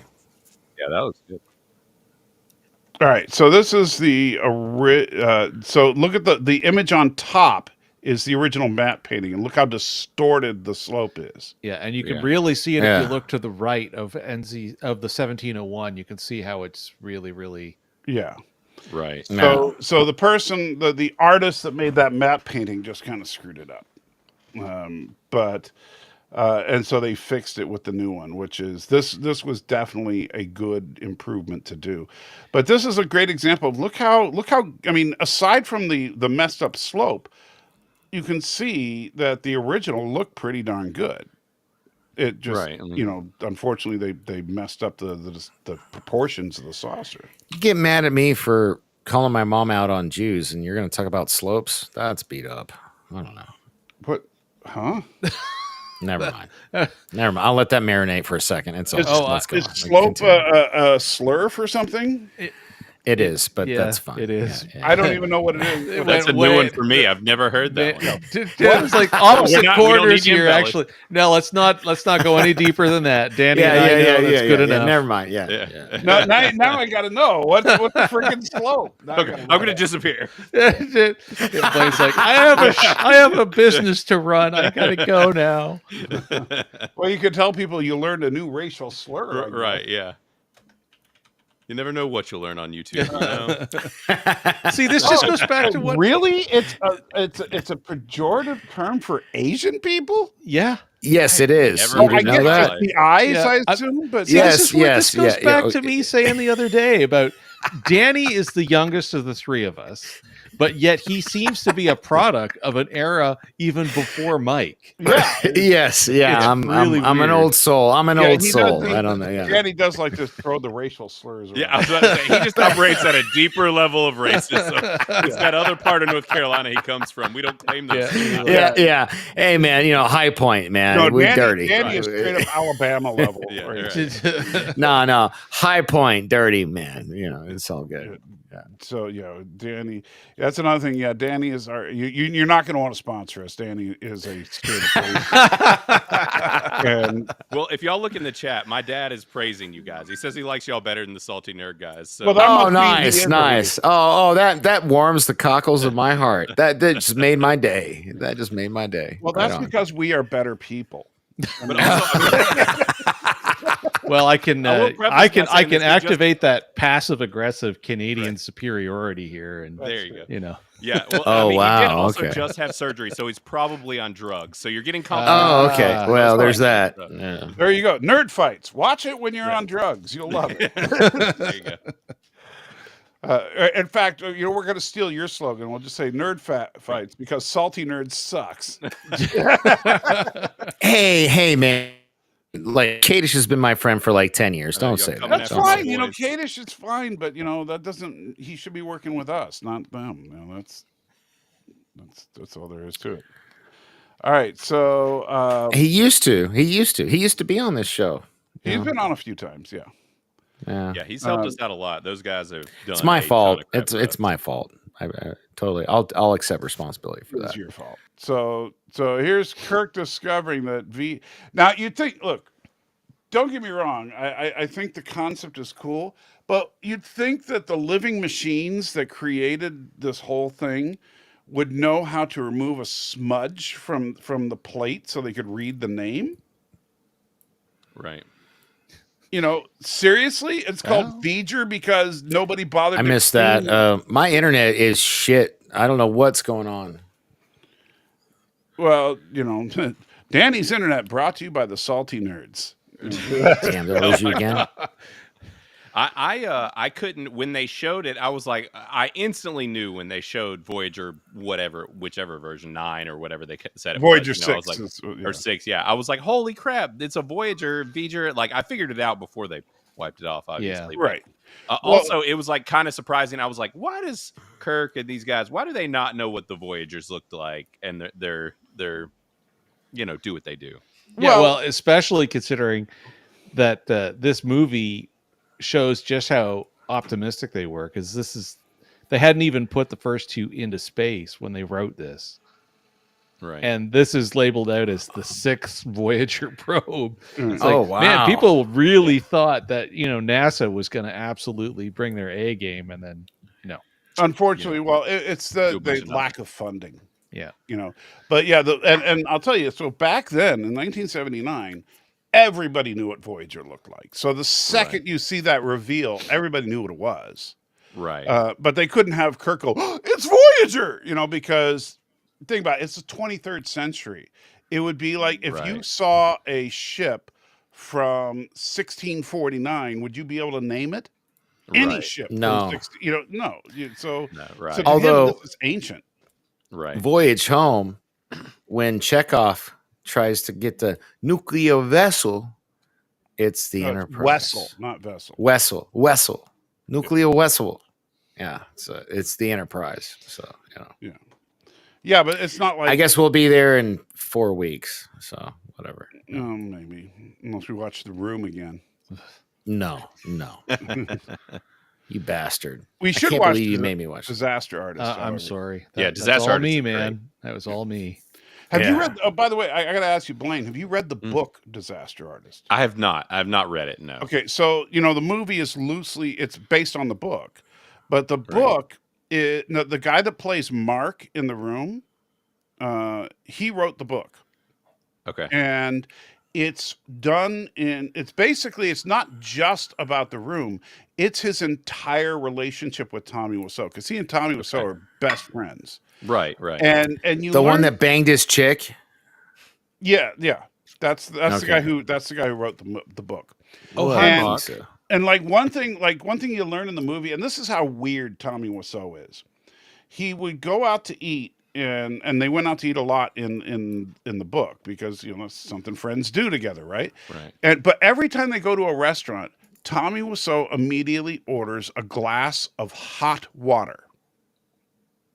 And he never drinks it. He just... That's weird. And he's like, I don't get it. Why is he ordering the hot water and just letting it sit there on the table?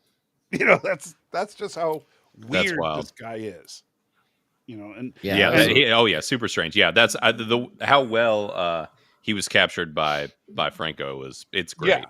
And so, but yeah, read the book sometime and you'll get an idea just how deep that well goes. Well, hey, I just wanted to be respectful. Franco was being kind. Hey, I just wanted to be respectful of our guests' time. We are running over, so let's move it along. It's your fault. I mean, probably, but hence, we're at the end of the movie. All right, so it's Voyager. Kirk has the Enterprise, and by the way, of course, people overestimated the technology at the time. Voyager does not have a code to send to make it transmit its information. It's just constantly transmitting. You know, okay, look, I know you don't want me to bring this up, but the video game. The whole Borg origin thing. Yeah. Okay. Yeah. See. All I had to say was the video game. I heard you mention this on that show that I popped in and said, "Hey, on." Yeah. It's recurring. I actually think there's something to this. It could work. No, it makes no sense. Why does it make no sense, bro? Okay. Before we get into this argument, for those of you who don't know, watching, there's a video game where they say that V'ger was the birth of the Borg. Now, Michael, go on your tirade. Okay. You know. So first of all, V'ger's tech makes the Borg look like Tinker Toys. All right. So if a Borg cube showed up, V'ger could annihilate it in one shot. So it's not. And keep in mind, like the torpedo they fired at the Enterprise. No, V'ger was sent to a planet of machines and was repurposed. And why Right. couldn't that planet of machines be the Borg? No, but I'm that's just- not I mean- that's not the story. The story you're talking about is that V'ger itself was the original central hive of the Borg. And the story says that V'ger, as it's trying to amass all knowledge, If anybody, I forget the name of the game. It's an Xbox 360 game. I think it's Star Trek. Somebody in the chat help me out here. I think it's Star Trek Galaxy or something. Yeah. But they say that V'ger, instead of trying to just acquire all knowledge, just started wanting to assimilate. But the problem here is that V'ger doesn't even consider carbon-based units to be life forms. Why would it assimilate them? And if it did assimilate them, it would know that carbon-based units are, in fact, true life forms. Oh, wow. Okay. Yeah, I was wondering when you were going to address that. I was looking at this. Okay, the Trek reviewer. That's fine. Well, yeah, the game Whatever. isn't canon. That's absolutely true. But dude, no, you have Scott Bakula doing the voice of Archer. You got William Shatner doing the voice of Kirk. You've got what's his name? Picard doing Picard's voice. Like you have all the actors doing their voices in that game. Danny. Have you seen Airplane 2? That's not Captain Kirk. Yeah. Also, Airplane TJ 2, Hooker. William Shatner is running a base on the moon. Does that mean that in Star Trek, Captain Kirk started out running a base on the moon? I love you. Fuck you. It's fine. I do feel your pain though, because it's like I've been a gamer for years too, and when you play a game that you like a lot, and then they either make it not canon or whatever the case may be, and it's like an interesting story. Dude, I played that game. I still have it. I don't even have an Xbox 360 anymore. I played that game. There was one stage I couldn't get. Oh, damn it! Super chat. Donates $1. Says hello, Salty Unit, Dark Unit, and Criticless Unit, and whatever Jason is. I have no connection to the Borg. There you go. V'ger says no connection. You know what? It was just $1. And that's I don't canon. care. This is canon. Whatever. Yeah, this feels canon. I played that game. That's what the users are saying these days. They literally say that this is a canon event, so you can't deny. I played that game for so long. Did you ever? You probably never did, Blaine. Did you ever play the game I'm talking about? I know. So there's this. I didn't play it. So there's this one stage where you have to set up turrets versus around a planet to fight off Klingon attacks, and I could never ever get past that stage. I tried for I'm not even kidding, like a year, and my buddy Trey. I would hit up my buddy Trey, who had beat the game, and he was like, "Yeah, haha, that was the hardest part of the game. I could never get past it." So I was like, I finally said, "Fuck it," and just watched it on YouTube. You know what I mean? And you didn't even legitimately beat the game. I never beat I could not get past that one stage. It was this so is what it's really about. This is childhood trauma here. Yeah. Yes. Yeah. So on the other yeah. side of actually getting past that, you find out that they're not the Borg. Yeah, right. I'm sorry, You know what? man. Laugh at my pain. That's fine. That's what I'm here for. Star Trek Criticless.com. Legacy is the Legacy. Star Trek Legacy. That's what it was. Yeah. Soon to be a really crappy TV show, apparently. So that's you got that. To look at. Wow, dude. I'm sorry, but look, that crew is going to suck so bad. Dude, are you out of your fucking mind? see I know you didn't like Picard season 3, and I loved it, and I will. Yeah, I don't want to pray at the altar of that. But no, I don't want to see Star Trek. I see that show. I'm just not interested. How is it girl power? It's Picard's son as number Picard's one. son It's 7 of 9 captain. That show is going to be amazing if they actually make it. If Rafi is in the show, Rafi is the number one. Rafi's not going to be. No, Rafi's not going to be in it. Rafi's not going to be in it. Crack addict for the first officer, then you have. No, she's not going to be in it. What makes you think Rafi's going to be in that show? She's not. Hold on, Danny. If you look at the crew at the end of Picard season 1, I can see Blaine looking at his phone. We need to get back to the I'm not looking review. at my phone. No. No, Y'all are good. Picard's son is not the first officer. He's just a low-ranked lieutenant who's like the helm guy. No, he's gonna be. Look at it. That's in the show, dude. You love the show so much. Go watch it. He is not. He's just a lieutenant. All right, I am. Do like Discovery, and just by like season 2, every male actor will be gone. It will just be a ship full of women. Why are we talking about Discovery? No, Discovery's terrible. Like, okay, I'm getting another Pepsi. I'll be right back. So yeah, he's so off base because if you look at, it's all women except for Picard's son, and Picard's son is like in a low position. And it just looks horrible. I don't want to see Captain 7 of 9 and her all-girl lesbian crew. I don't care. Whatever. No, dude, 7 of 9 is a captain. Like, oh my God. I don't care. I don't want to see it. Danny, I mean, listen, this is coming from the same guy. You did like Echo, so I already can't trust you. At least. Oh, well, fuck you. Fuck you. No, so, hey, in case you guys, because I know you guys are not on Criticless as much as I am, he gave Echo a fucking 0. What the fuck, dude? I couldn't finish episode 2. It is one of the worst things dude? I've ever seen. Why am I the only dude I know that liked Echo? That doesn't even make sense to me. Because you let them play your heart like a harp. Yep. It's because okay, fine, whatever. They were going for those tears, man. They knew what they could get out of you. They're like, this guy, he's gonna be our guy. All they had to do was play a bagpipe, and they owned you. Okay, Blaine, I really wish you would join us next week because, or for our watch along on Saturday, if you really want to roast me, because the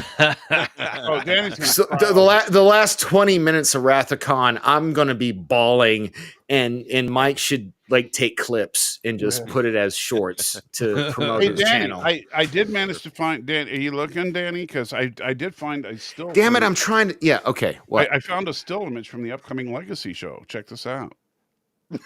Fuck you. You're an asshole. It's gonna suck. I mean, that's all there is to it. Yeah. But yeah, it's like there's 7 of 9. Rafi. It's not gonna suck, dude. Shut up for a minute. Fucking problem. Then T-Mobile cut him off. T-Mobile is tired of him. Yeah. So you got 7 of 9, Rafi, Geordie's daughter. Then you had the other random girl who was, whatever she was. And then you have Picard's son. Dr. Oak. Is that what the other girl was? Yeah, and I think actually, let's see here. Jen Malley.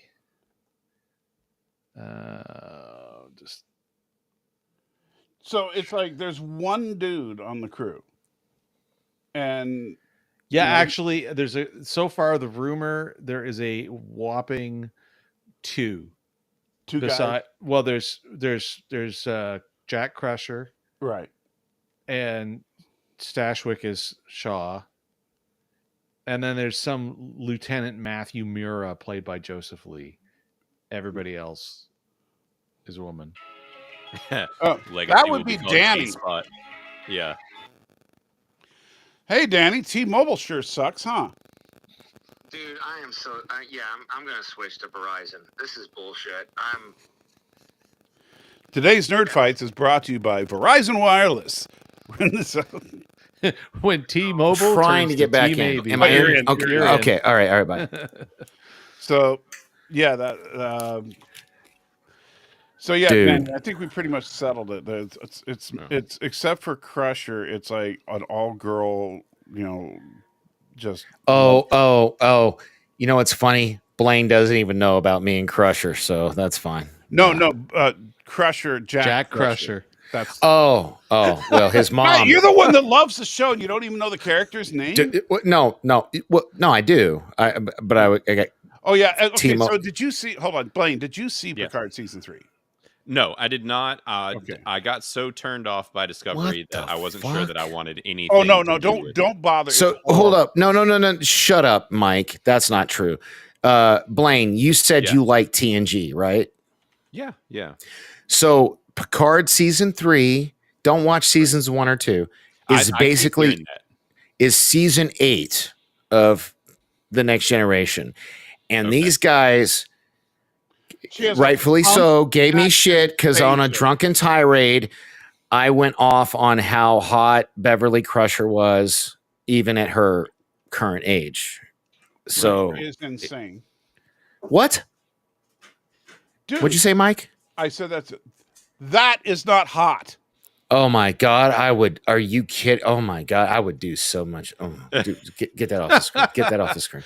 I do so much. You're just polluted by the fact that she used to have red hair. Yeah, I would do so much dirty shit to her. What's wrong with you? Get that off the screen. Shut up for a minute, Blaine. I can't even. Does that look hot to you or the Crypt Keeper? I mean, listen. I'm not gonna say hot. Like I can't back you on this, Danny. This isn't Jesus, man. Listen, Really? I mean, I've seen way worse. Like I'm not saying like wow. Well, wow. You're wow. gonna bang an 80-year-old. She's not wow. good. Wow. Yeah. Wow. So, you know what? You know what? At cost of the potential sponsorship, Salty, fuck you. Fuck him. Fuck all of you. She's hot. Meanwhile, T-Mobile keeps shit out of her. What's wrong with you people? Wow, Daddy. And this is me sober. This is me sober. What the fuck is wrong with you people? No, what's wrong with you thinking Beverly Crusher is? there he goes. You know, I thought you booted me for a second, but then I saw it was. I guess we're having a thunderstorm here in Vegas, and it's fucking up. It's Danny's rage throwing off the. I think T-Mobile's just too much bad juju coming in. What's wrong with us? What's wrong with you thinking that 80-year-old Crusher who looks like she belongs in an old folks home is freaking hot?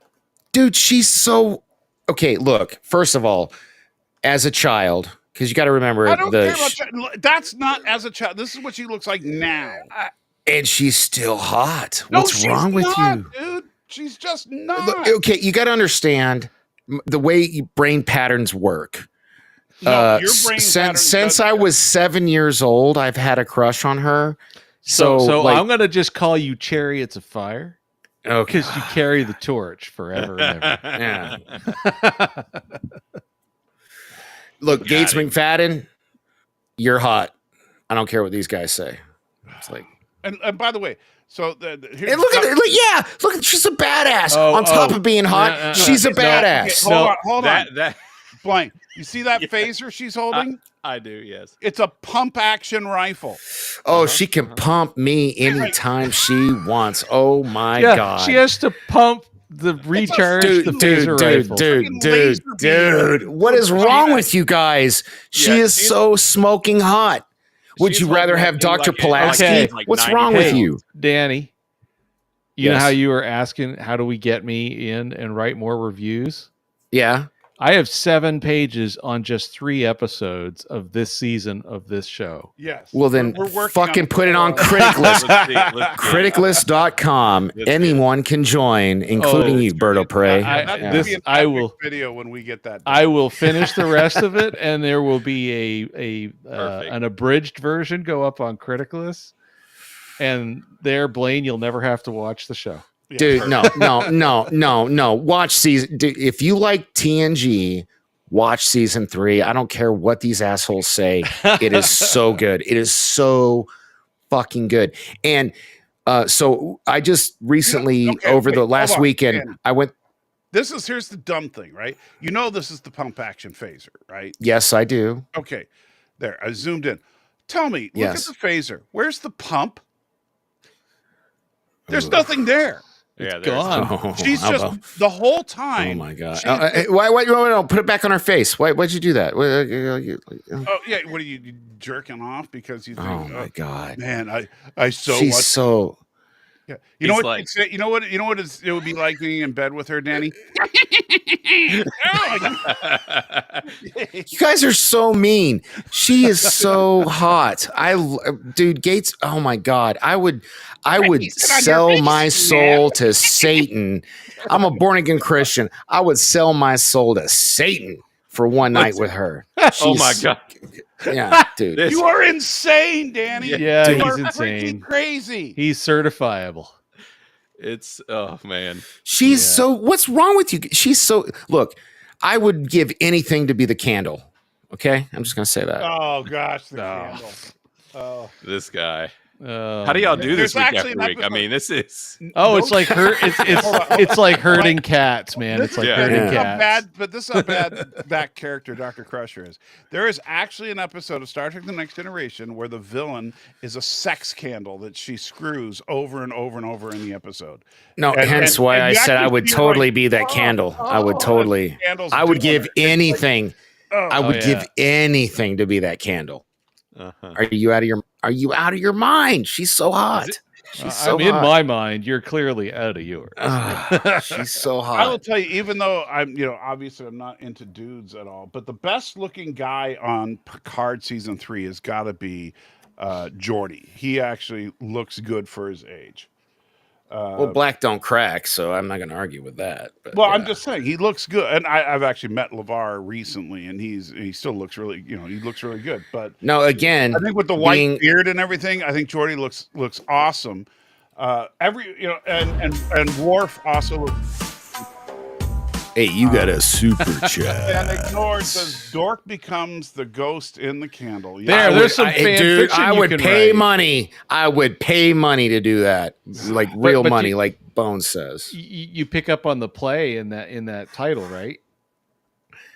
Ghost in the machine, ghost in the candle. Ghost in yeah. the candle. So you yeah. could do yourself do a fan story, fanfic on it. Danny the sex candle.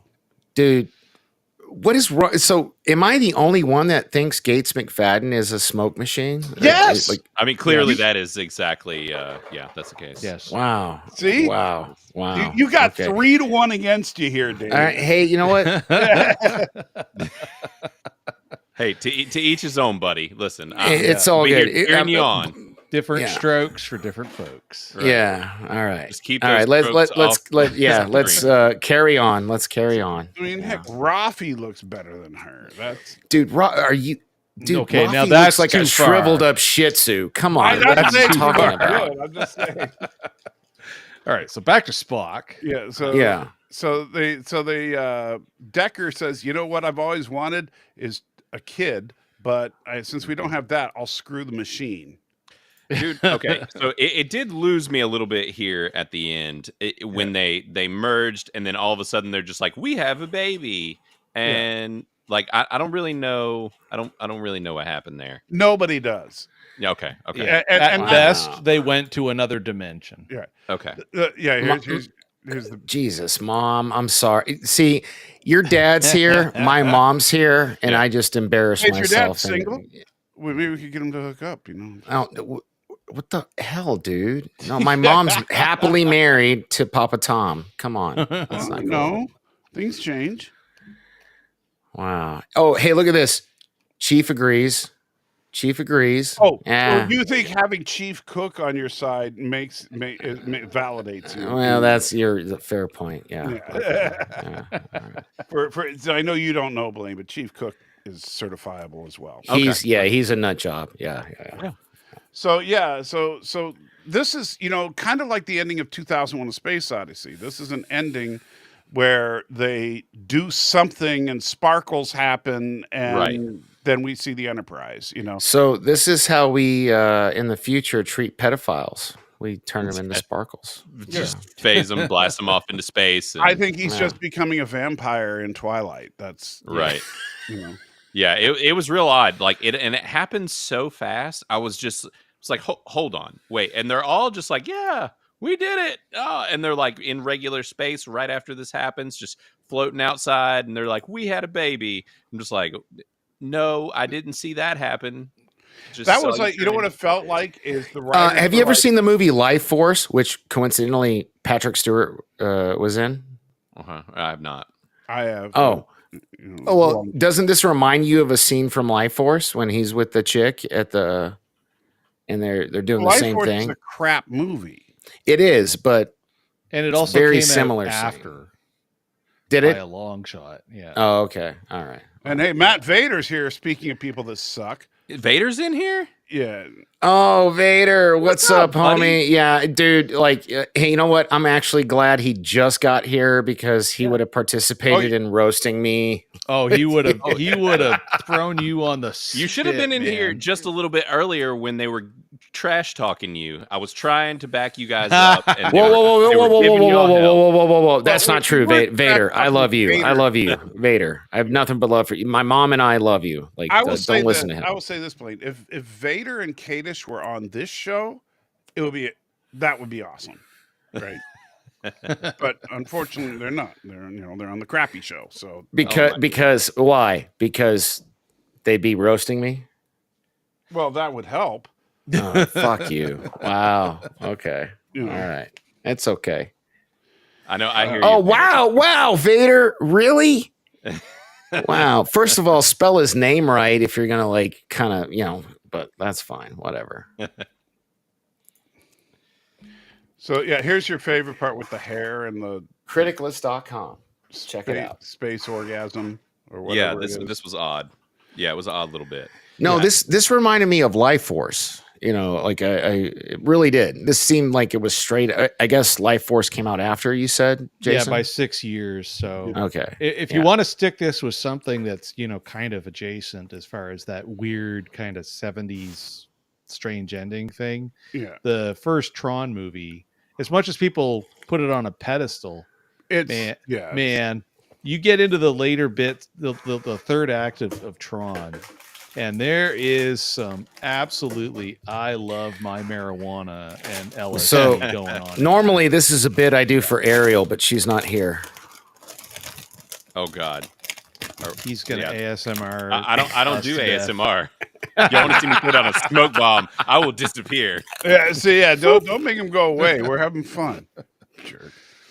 All right, so then for some reason after their space orgasm, all of a sudden everything starts exploding. Yeah. And so hey Vader, seriously, I saw your post. How you doing with your arthritis, brother? Yeah, buddy, we've been worried about you. Yeah, you're doing good.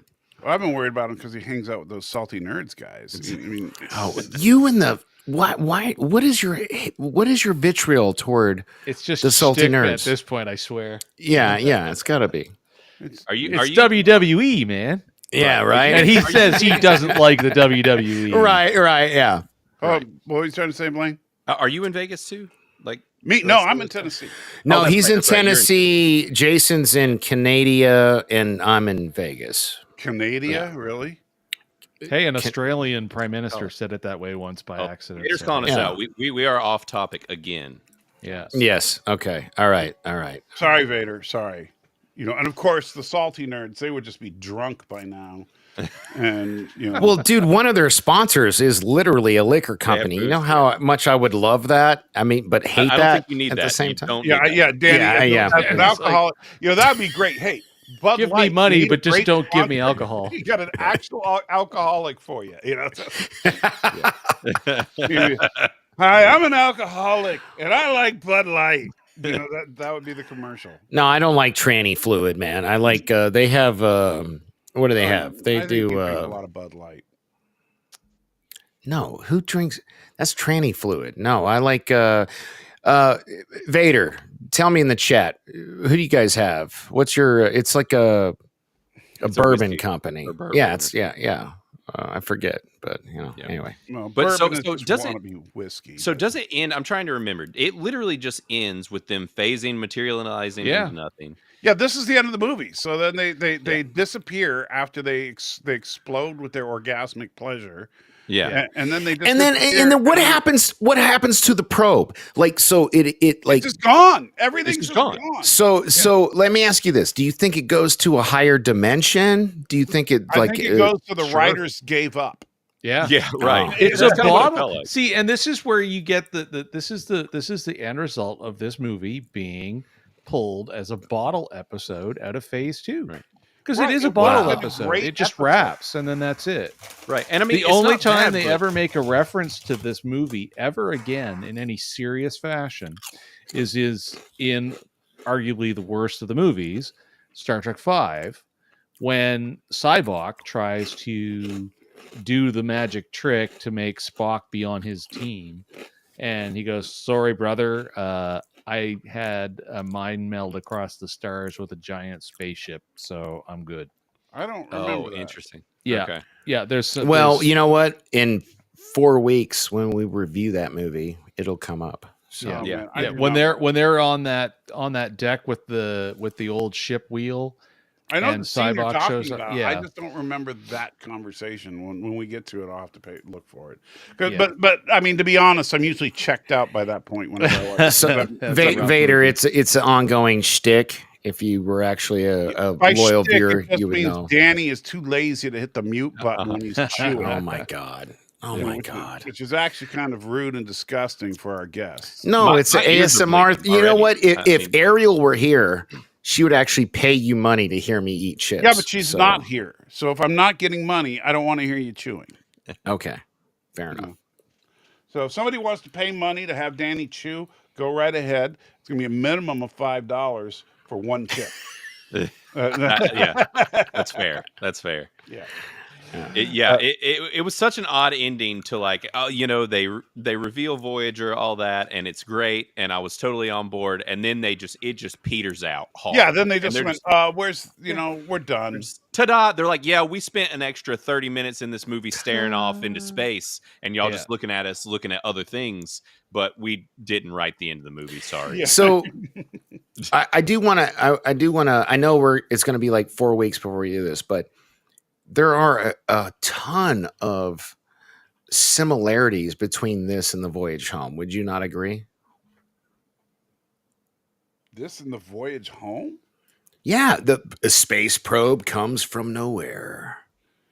Yeah, but it's got Endangers whales the in it, and it's Earth. trying to talk to the whales. Yeah, well, no. I'm not saying it's exactly the same. I'm saying it's very similar. There's a space probe that comes from nowhere. Yeah, and then they go back Endangers in the time and Earth. have comedians. And the Enterprise has to save the day. You know what I mean? It's like, But no, But it wasn't the Enterprise. Yeah, the Enterprise isn't even in the movie until the last 2 seconds. well, okay, well, the crew.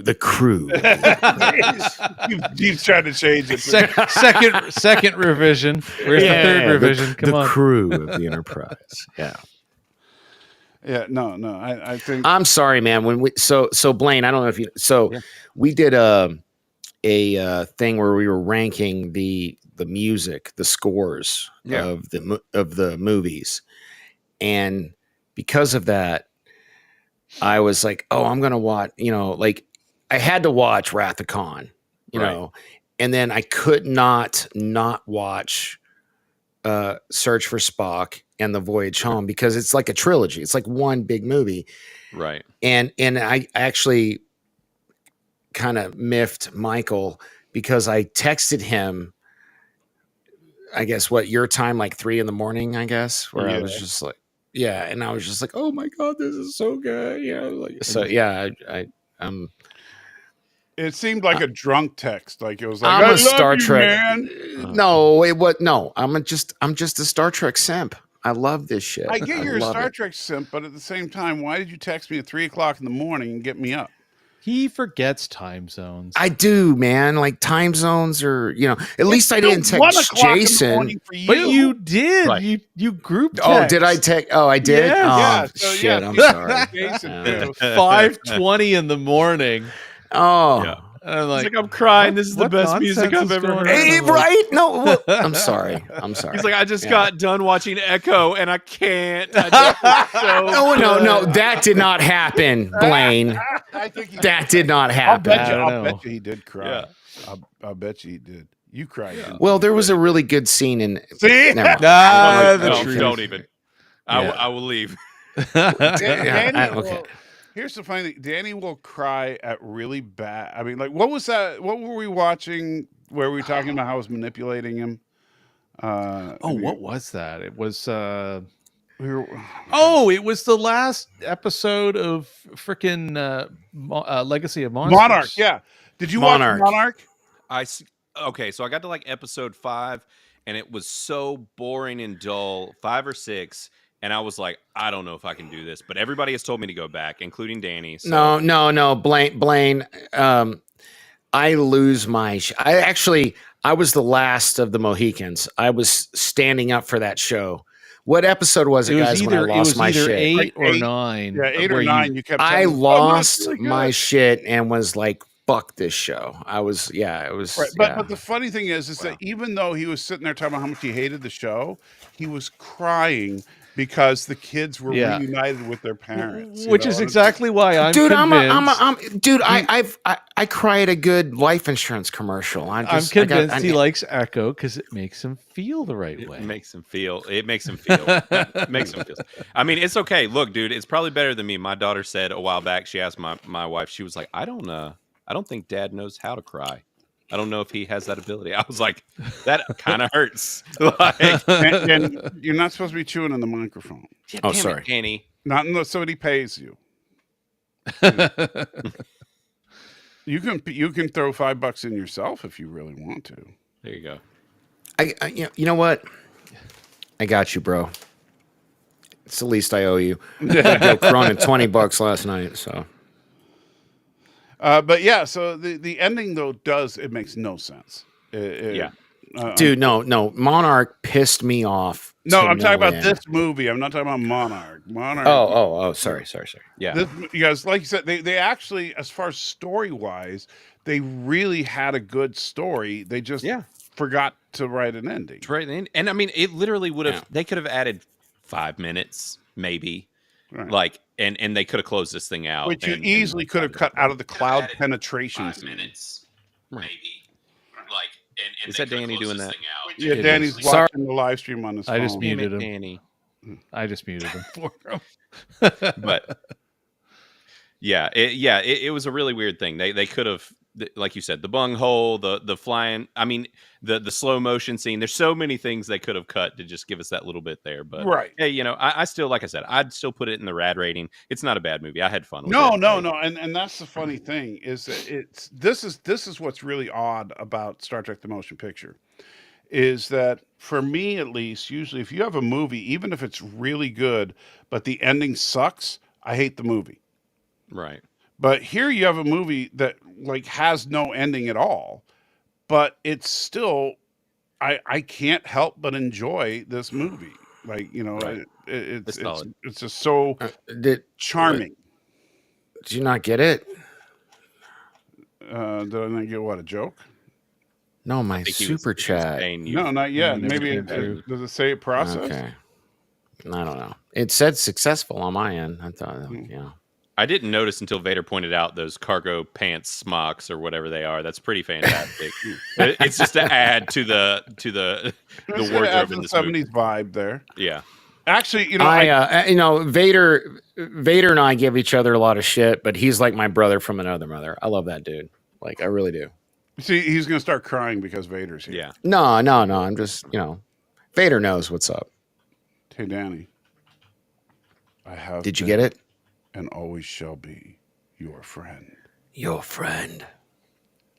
Come on, cry for us. You can do it. You want I'm me to not doing it. If you play the clip, I'll cry. But otherwise, no. Because, dude, it's crazy. Like, it really is. You play that clip.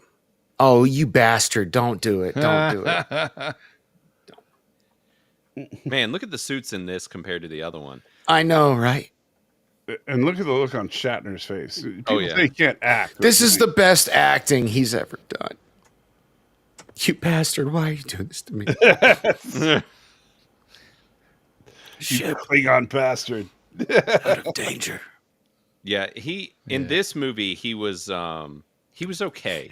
And we're not this current one we're looking at, but in the motion picture, Right. he was okay. But it was they played him super serious, and he was underplayed in this movie, I thought. Yeah. Oh God.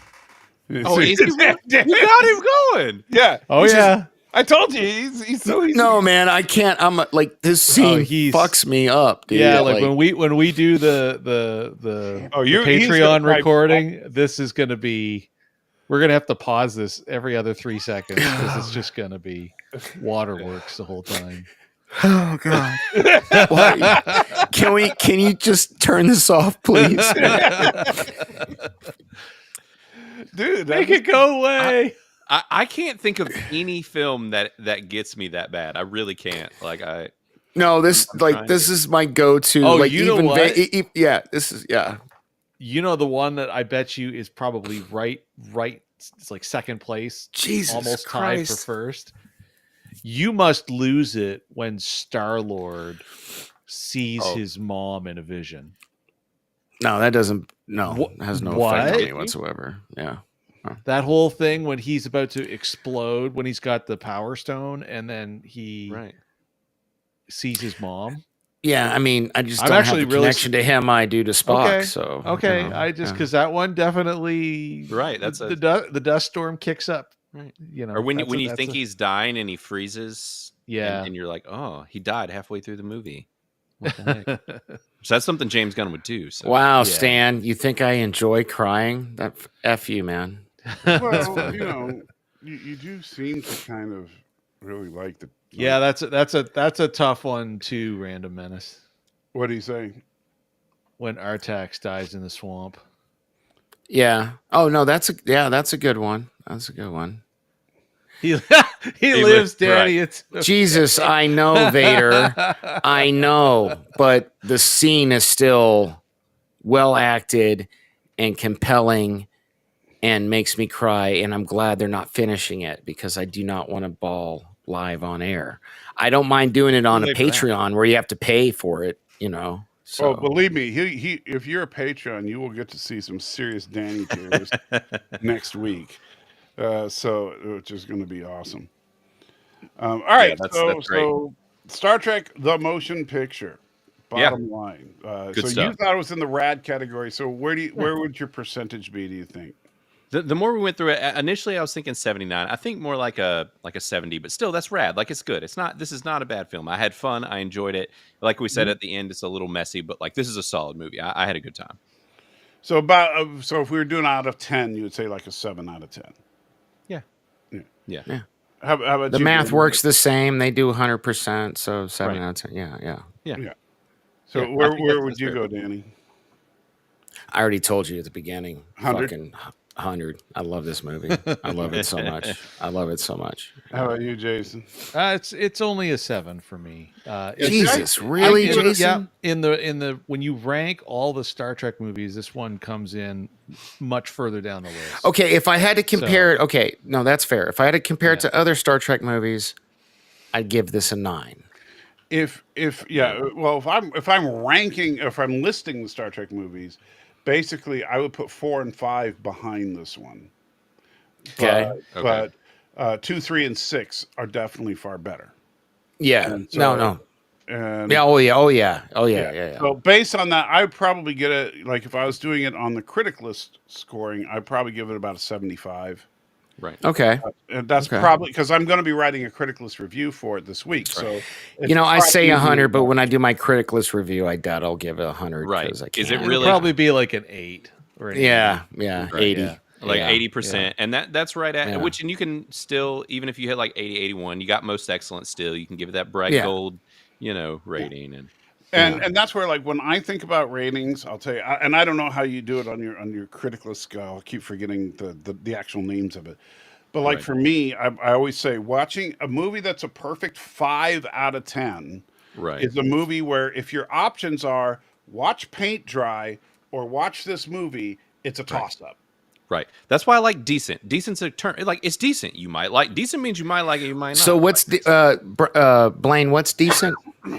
Decent is in the 50 range, and now you've put me on the spot. I always forget because Dude, it's your fucking company. You don't know this off the top of your head? Well, wow, Danny, we're trying to make this guy feel welcome. Right.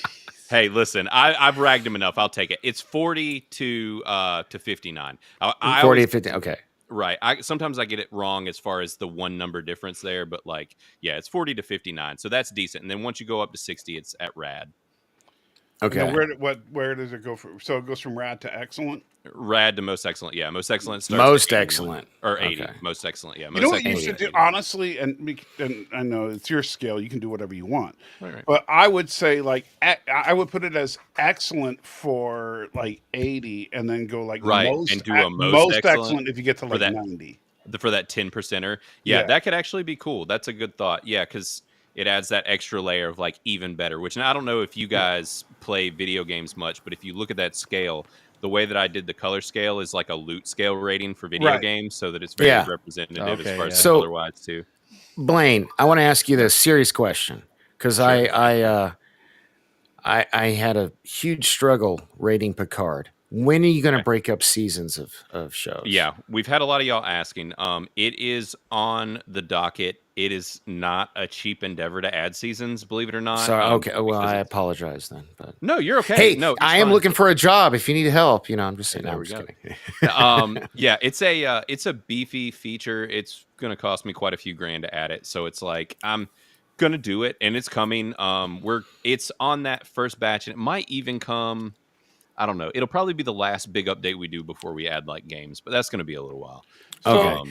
Because just so you know, Michael, I reviewed Picard, and I could only give it a 50 because how much I hated seasons 1 and 2. Yeah, right. But I love I'd give season 3 100. Yeah. Like it made me so happy. You're an idiot. Whatever. No, it made me so happy. But seasons 1 and 2 were such trash. I couldn't give it more than a 50. And so I put on there on my review, like, I wish you broke these up into seasons. And back then he was like, we're working on it. That's why I was asking. It became a more full-fledged feature. Actually, real quick, Yosef, have a good night, buddy. I know it's good night, Yosef. Thank you for joining us, brother. In Slovakia, so we always appreciate you joining us, man. And if you haven't, Yosef, check out criticless.com. Do it. Yes. Yeah. Everybody in here, go ahead and sign up and join up because it's a cool community, man. And I don't know if you guys. It really is, man. You can but if do you get a big boost in Criticless subscribers like right now because as you guys all sign up, then he'll say, "Wow, those guys over at the." Maybe he'll come back and join us again in spite of my antics. So. Maybe. Yeah. I mean, it really. It'd be awesome, to get y'all's community growing on there, and with y'all having a group too, like, y'all can set whoever to be a mod, and we've been having some cool stuff happening in the groups too. So no, Planet X, I do have a new job. I don't like it because it feels like a job. I want a job that doesn't feel like a job, if you know what I mean. So listen, I'll put it this way: even with Criticless, it's starting to feel like a job at some time. So it happens to the best of us. I mean, it was like today; it was just piling up. I was just like, I have so much to do. That's a good problem to have, I guess. So. But now, are you guys breaking even yet, or how's that? No. Oh well, no. I have a lot of you. Would have trouble probably guessing how much money I have into this thing. Well, look, I'm sure it's man, fun, but we're bringing in some money now. Which is good. I mean, but the thing is, until you have like hundreds and hundreds of thousands of people, it's as far as ads, you don't make jack. So really, it comes down to subs. So Blaine, I've already told you this personally. I want to say this publicly. I love and miss my mother. I'd love to move back to North Carolina and work with you guys, even if it was minimum wage, just so I could be near my mom. I'm just saying. Hey, man. Well, North Carolina's still great. We would love to have you around here, but who knows, man? Criticless is growing, so as we keep chugging along, it's going to be fun. Well, Danny does have a lot of web design. That's his whole bag, but granted, he can't make a NERDFIGHTS website for some reason. But, actually, I have. That feels like work. You and I you know what? We can talk after the stream because I have. Speaking But of I want that money, baby. I need something. I need like a little. see, look at that. He'll say, "I'll work for you for free." He's like the guy. Well, he's yeah, like I mean, an I'll work alley for this guy. guy "Oh, for free, fuck but your you give me shit all yeah. the time. So whatever, or yes, you. I gotta do it that way. Yeah. There you go. Yeah, but yeah, Danny's sitting there in the corner saying he'll suck your dick for $1. Wow, dude, I thought you were Christian. That's Yeah, but then for me, it's like, oh, gotta pay me. You know, at least like throw me like a 10 spot. Jesus, man, come on. I mean, the if it salt makes you feel mine any has better. been rich today. Yeah, right. Yeah. I mean, I regularly get that offer from all the men I know. So it's See, just- so yeah, it's not just me. It's the mustache that probably. Yeah. It is. I mean, they just think like free I'll, mustache. you know what, rides, bro? what's going I'll on? send you my resume and we'll go from there. There You know, go. but have you ever been like standing around just doing your job and all of a sudden someone grabs your shoulder and the next thing you know, you wake up and your butt hurts? Oh wow, a Spock reference from today's just show. asking Okay, if that's yeah, ever yeah, happened because the mustache does look awfully familiar. Yeah. You know, so Well, as long as he Yeah, I doesn't mean, own a brown jumper someplace. I wish we had a fourth ad because I feel like we should close the show out with another ad. I know. But, I know. Yeah, I should have. We had others. I just didn't send them. But But as it no, goes. Blaine. Let me just say, it has been Thanks, a guys. genuine pleasure to have you Yeah. on. You are, of course, welcome awesome. to come back. This is Even our though first you time having a probably will have to guest. avoid us like Yeah. Very cool. Yeah. No. I had a blast. This is a lot of fun. I love doing this, and it's been fun getting used to hopping on these shows with different people, different types of personalities. Everybody's shows are different, so I totally dig it. This has been good, and like y'all said, man, y'all's viewers, man, everybody show up. Let's hop on Criticless, join us. Yeah. It's a hell of a good Come on, time. Get on Criticless now. Now, Let's do now. it, guys. Pinned at the top of the chat. Jason, I know. I got to write. you got to write some more, man. Yeah, and but and you- Michael, stop giving me grief. Let me write them as long as I want to. Okay. Listen, if I will say, if you want some really good reviews, there's a guy on there called I Miss Good Movies. He's the one that you saw that had the really I long miss good review. movies. He follows me. I follow him. Yeah. He's freaking phenomenal. He's in Australia. You talk about somebody saying that they're talking to you from the future. He does the same thing to us. And he writes some of the most phenomenal, just hilarious reviews, some of which aren't even actual reviews for whatever he's talking about. It's just like a whole bit. He reviewed the new Star Wars movies, and each review was him rewriting each movie. It's fantastic. Oh, man. Wow. So I had no idea he was from Australia. So I actually interact with him a lot. And Right. so I had no idea. So that's cool. Yeah. He's a cool dude. So yeah. There's a lot of really cool people. We're just meeting people from all over, and it's been interesting because we're getting a lot of people that don't have social media and they have no digital footprint anywhere else. But because we're a free speech platform, we're not saving data and all that fun stuff. We're getting those people. Well, not only that, I mean, you can you don't have to worry about. You can say, I guess that's the whole free speech thing. You can say whatever the fuck you want, and they're not gonna, right. As long as you're not being block a creep you breaking or the law, yeah. you're good. Yeah. So, yeah, it's a Okay, Michael, pull mine up. If you're gonna brag, pull mine up because I got. Wow, that sounded really I'm nasty. flexing with. I got like. Let me tell you something, brother. Yeah, I got the largest pythons. I got like 44, and I don't have. I'm not like OMDB.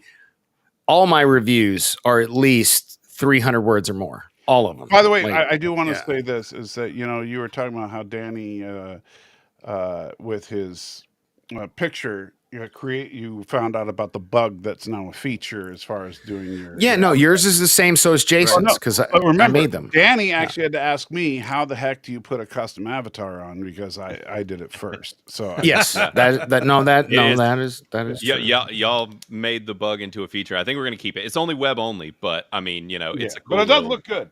Yeah, And it does. It looks really cool. I got to say, I like this. So the latest trending review here from 2 hours ago by the Film Bee on The Patriot.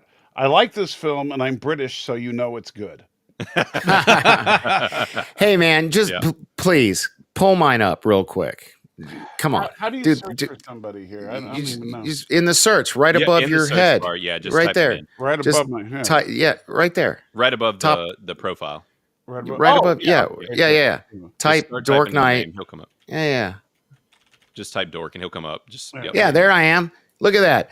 Look at that profile picture. Right. Isn't that Hey, cool Danny, looking? I see that you didn't do a custom background though. So. That's because I'm poor and I can't afford to pay for your extra You have feature. like 6. You have the option of 6 or 7 for free. Oh, well, look at that. Hold up. Scroll down to Wrath of Khan. Look at Yeah. that. Hundo, baby. Yeah. Yeah. And I got 11 likes on that. It's not There you nearly go. enough, but that's fine. Yeah. You gave Enterprise an 88, Deep Space Nine, and you gave Enterprise an 80. I'm sorry. Yeah. See, Deep Space Nine an 85. Thunder. That's a wrestling thing. I did those because nobody else had did them. So I was like trying to get on that, like, So you get the badge for being the first review. No, I already had the badge. I just was just like, well, nobody else has done it. Maybe I'll start something. WCW Monday night. It's another. Okay, you're gonna go through a stream of wrestling. All this wrestling crap. Yeah, I know. Yeah, you have 44 reviews, and 40 of them are crap wrestling shows. No, maybe 5 of them. But maybe. And tonight, as soon as we're done, I'm gonna do my motion picture, Star Trek motion picture review. Oh, look, there's number 6. You only gave there's number Predator 7. 50%. Now we got Man, another Star Trek. that's generous. So I was looking. Hey, Michael, you need to do a content creator account with us. I thought I had. You should. No, you don't. I'll show you. Go. Whoa, right, what am I? Chop liver? I don't get mean, a content creator. Listen, wow. I have to put barriers on these things, and So do I go to my profile? No, go down. Dude, I'm a fellow Carolina brother. You're gonna treat me like that? Wow. Right. Okay. Wow. Oh, maybe you are. Maybe you did. Did you go through the thing where you gave the ID and all that stuff? Yeah. I gave you my phone. Okay. Yeah. Okay. Yeah. Then you are. Yeah. Yeah. Do you have the lightning bolt beside your name? That's what I was looking at. No, I don't see it on yours. No, I don't, because you guys charge money and I'm poor. I figured it out, Michael. You didn't finish the verification. That's why. You need I to have to finish. do something more for the verification. Yes. Yeah. I'll check that out after I'm done then and see. Yeah. We'll. You know I don't what? wanna It's have because my you have profile 12K on subscribers screen and I while have 350. It's fine. It's okay. Last thing I want for everybody to see my home phone number and then like. Oh yeah, nobody will see that. Yeah. Well, no, I'm saying like if I have it on the screen right now while we're Yeah. talking. Don't do it live. I literally don't care. My phone number is 900 Dork. That's literally my phone number. Your phone number sounds like. And by the way, you had to pick 900, really? So what do you do when they answer the phone? You're like, "Hi, this is Dork Knight." Not at all. It was easy. Like everybody remembers those commercials from the 80s and 90s. For the 900 call it porn 900 this and that. I'm like, I'm 900 Dork, baby. It's like that movie with where he's dressed up in the hot dog costume and he's like, "Would you like to see my wiener?" That's what he says when he answers the phone. Danny answers the phone. Yeah. Hey, check out my balls. I like how this is my first like real live interaction with Blaine, and he's roasting me. I love it. This is awesome. Yeah. Hey, listen, I tell everybody, I love you if I'm roasting you. If I'm not, then worry. No, Blaine, thank you so much for joining us. You are welcome anytime, with or without a sponsorship. We pimp you all the time. I appreciate it. We love Criticless. And if you have any more videos you want to send me, send them. Do what? You sound like you were saying we love Criticless. Like you're gonna cry. No, I'm not gonna cry. Unless you're going to play Wrath of Khan again. But, I could do that for you if you'd like. No, I do. I appreciate it. Because seriously, I couldn't do it without you guys. And it has been hard because it's like, I'm kind of a nobody creating this thing. And I didn't have any kind of social media presence before. I mean, I literally created a Twitter account because I built this company. Like I didn't have one before that. And so I had a pretty low footprint. And so it's been really tough to get people's ear. And you're like, hey, well, I've created this awesome thing. And it's like, I made it for all you guys. But now how do I get you to find out about it? And it's been guys. The second I found out you were a Carolina boy, I was like, you got my, you like 100%, you got my backing. Yeah. Right. So. And awesome. and yeah, not to mention you. And Mom, have I reviewed the rundown? No, but you can go to criticless.com, Mom, and sign up for an account. And you can even make your username Danny's Mom. Review that would be cool. Be Danny's mom everywhere. In fact, that's what you should call yourself, is Danny's mom. Danny's mom. Yeah. There's that'd your be new cool. handle. Yeah. All right, so we are going to wrap it up there. Perfect. So thank you Cool. again, Blaine. Yeah, I guys. appreciate it. Thanks for having me on. Jason, as always, thank you for being the worst IT guy ever. And You really are Dan- terrible. Yeah, and Danny, you're just a Hey, at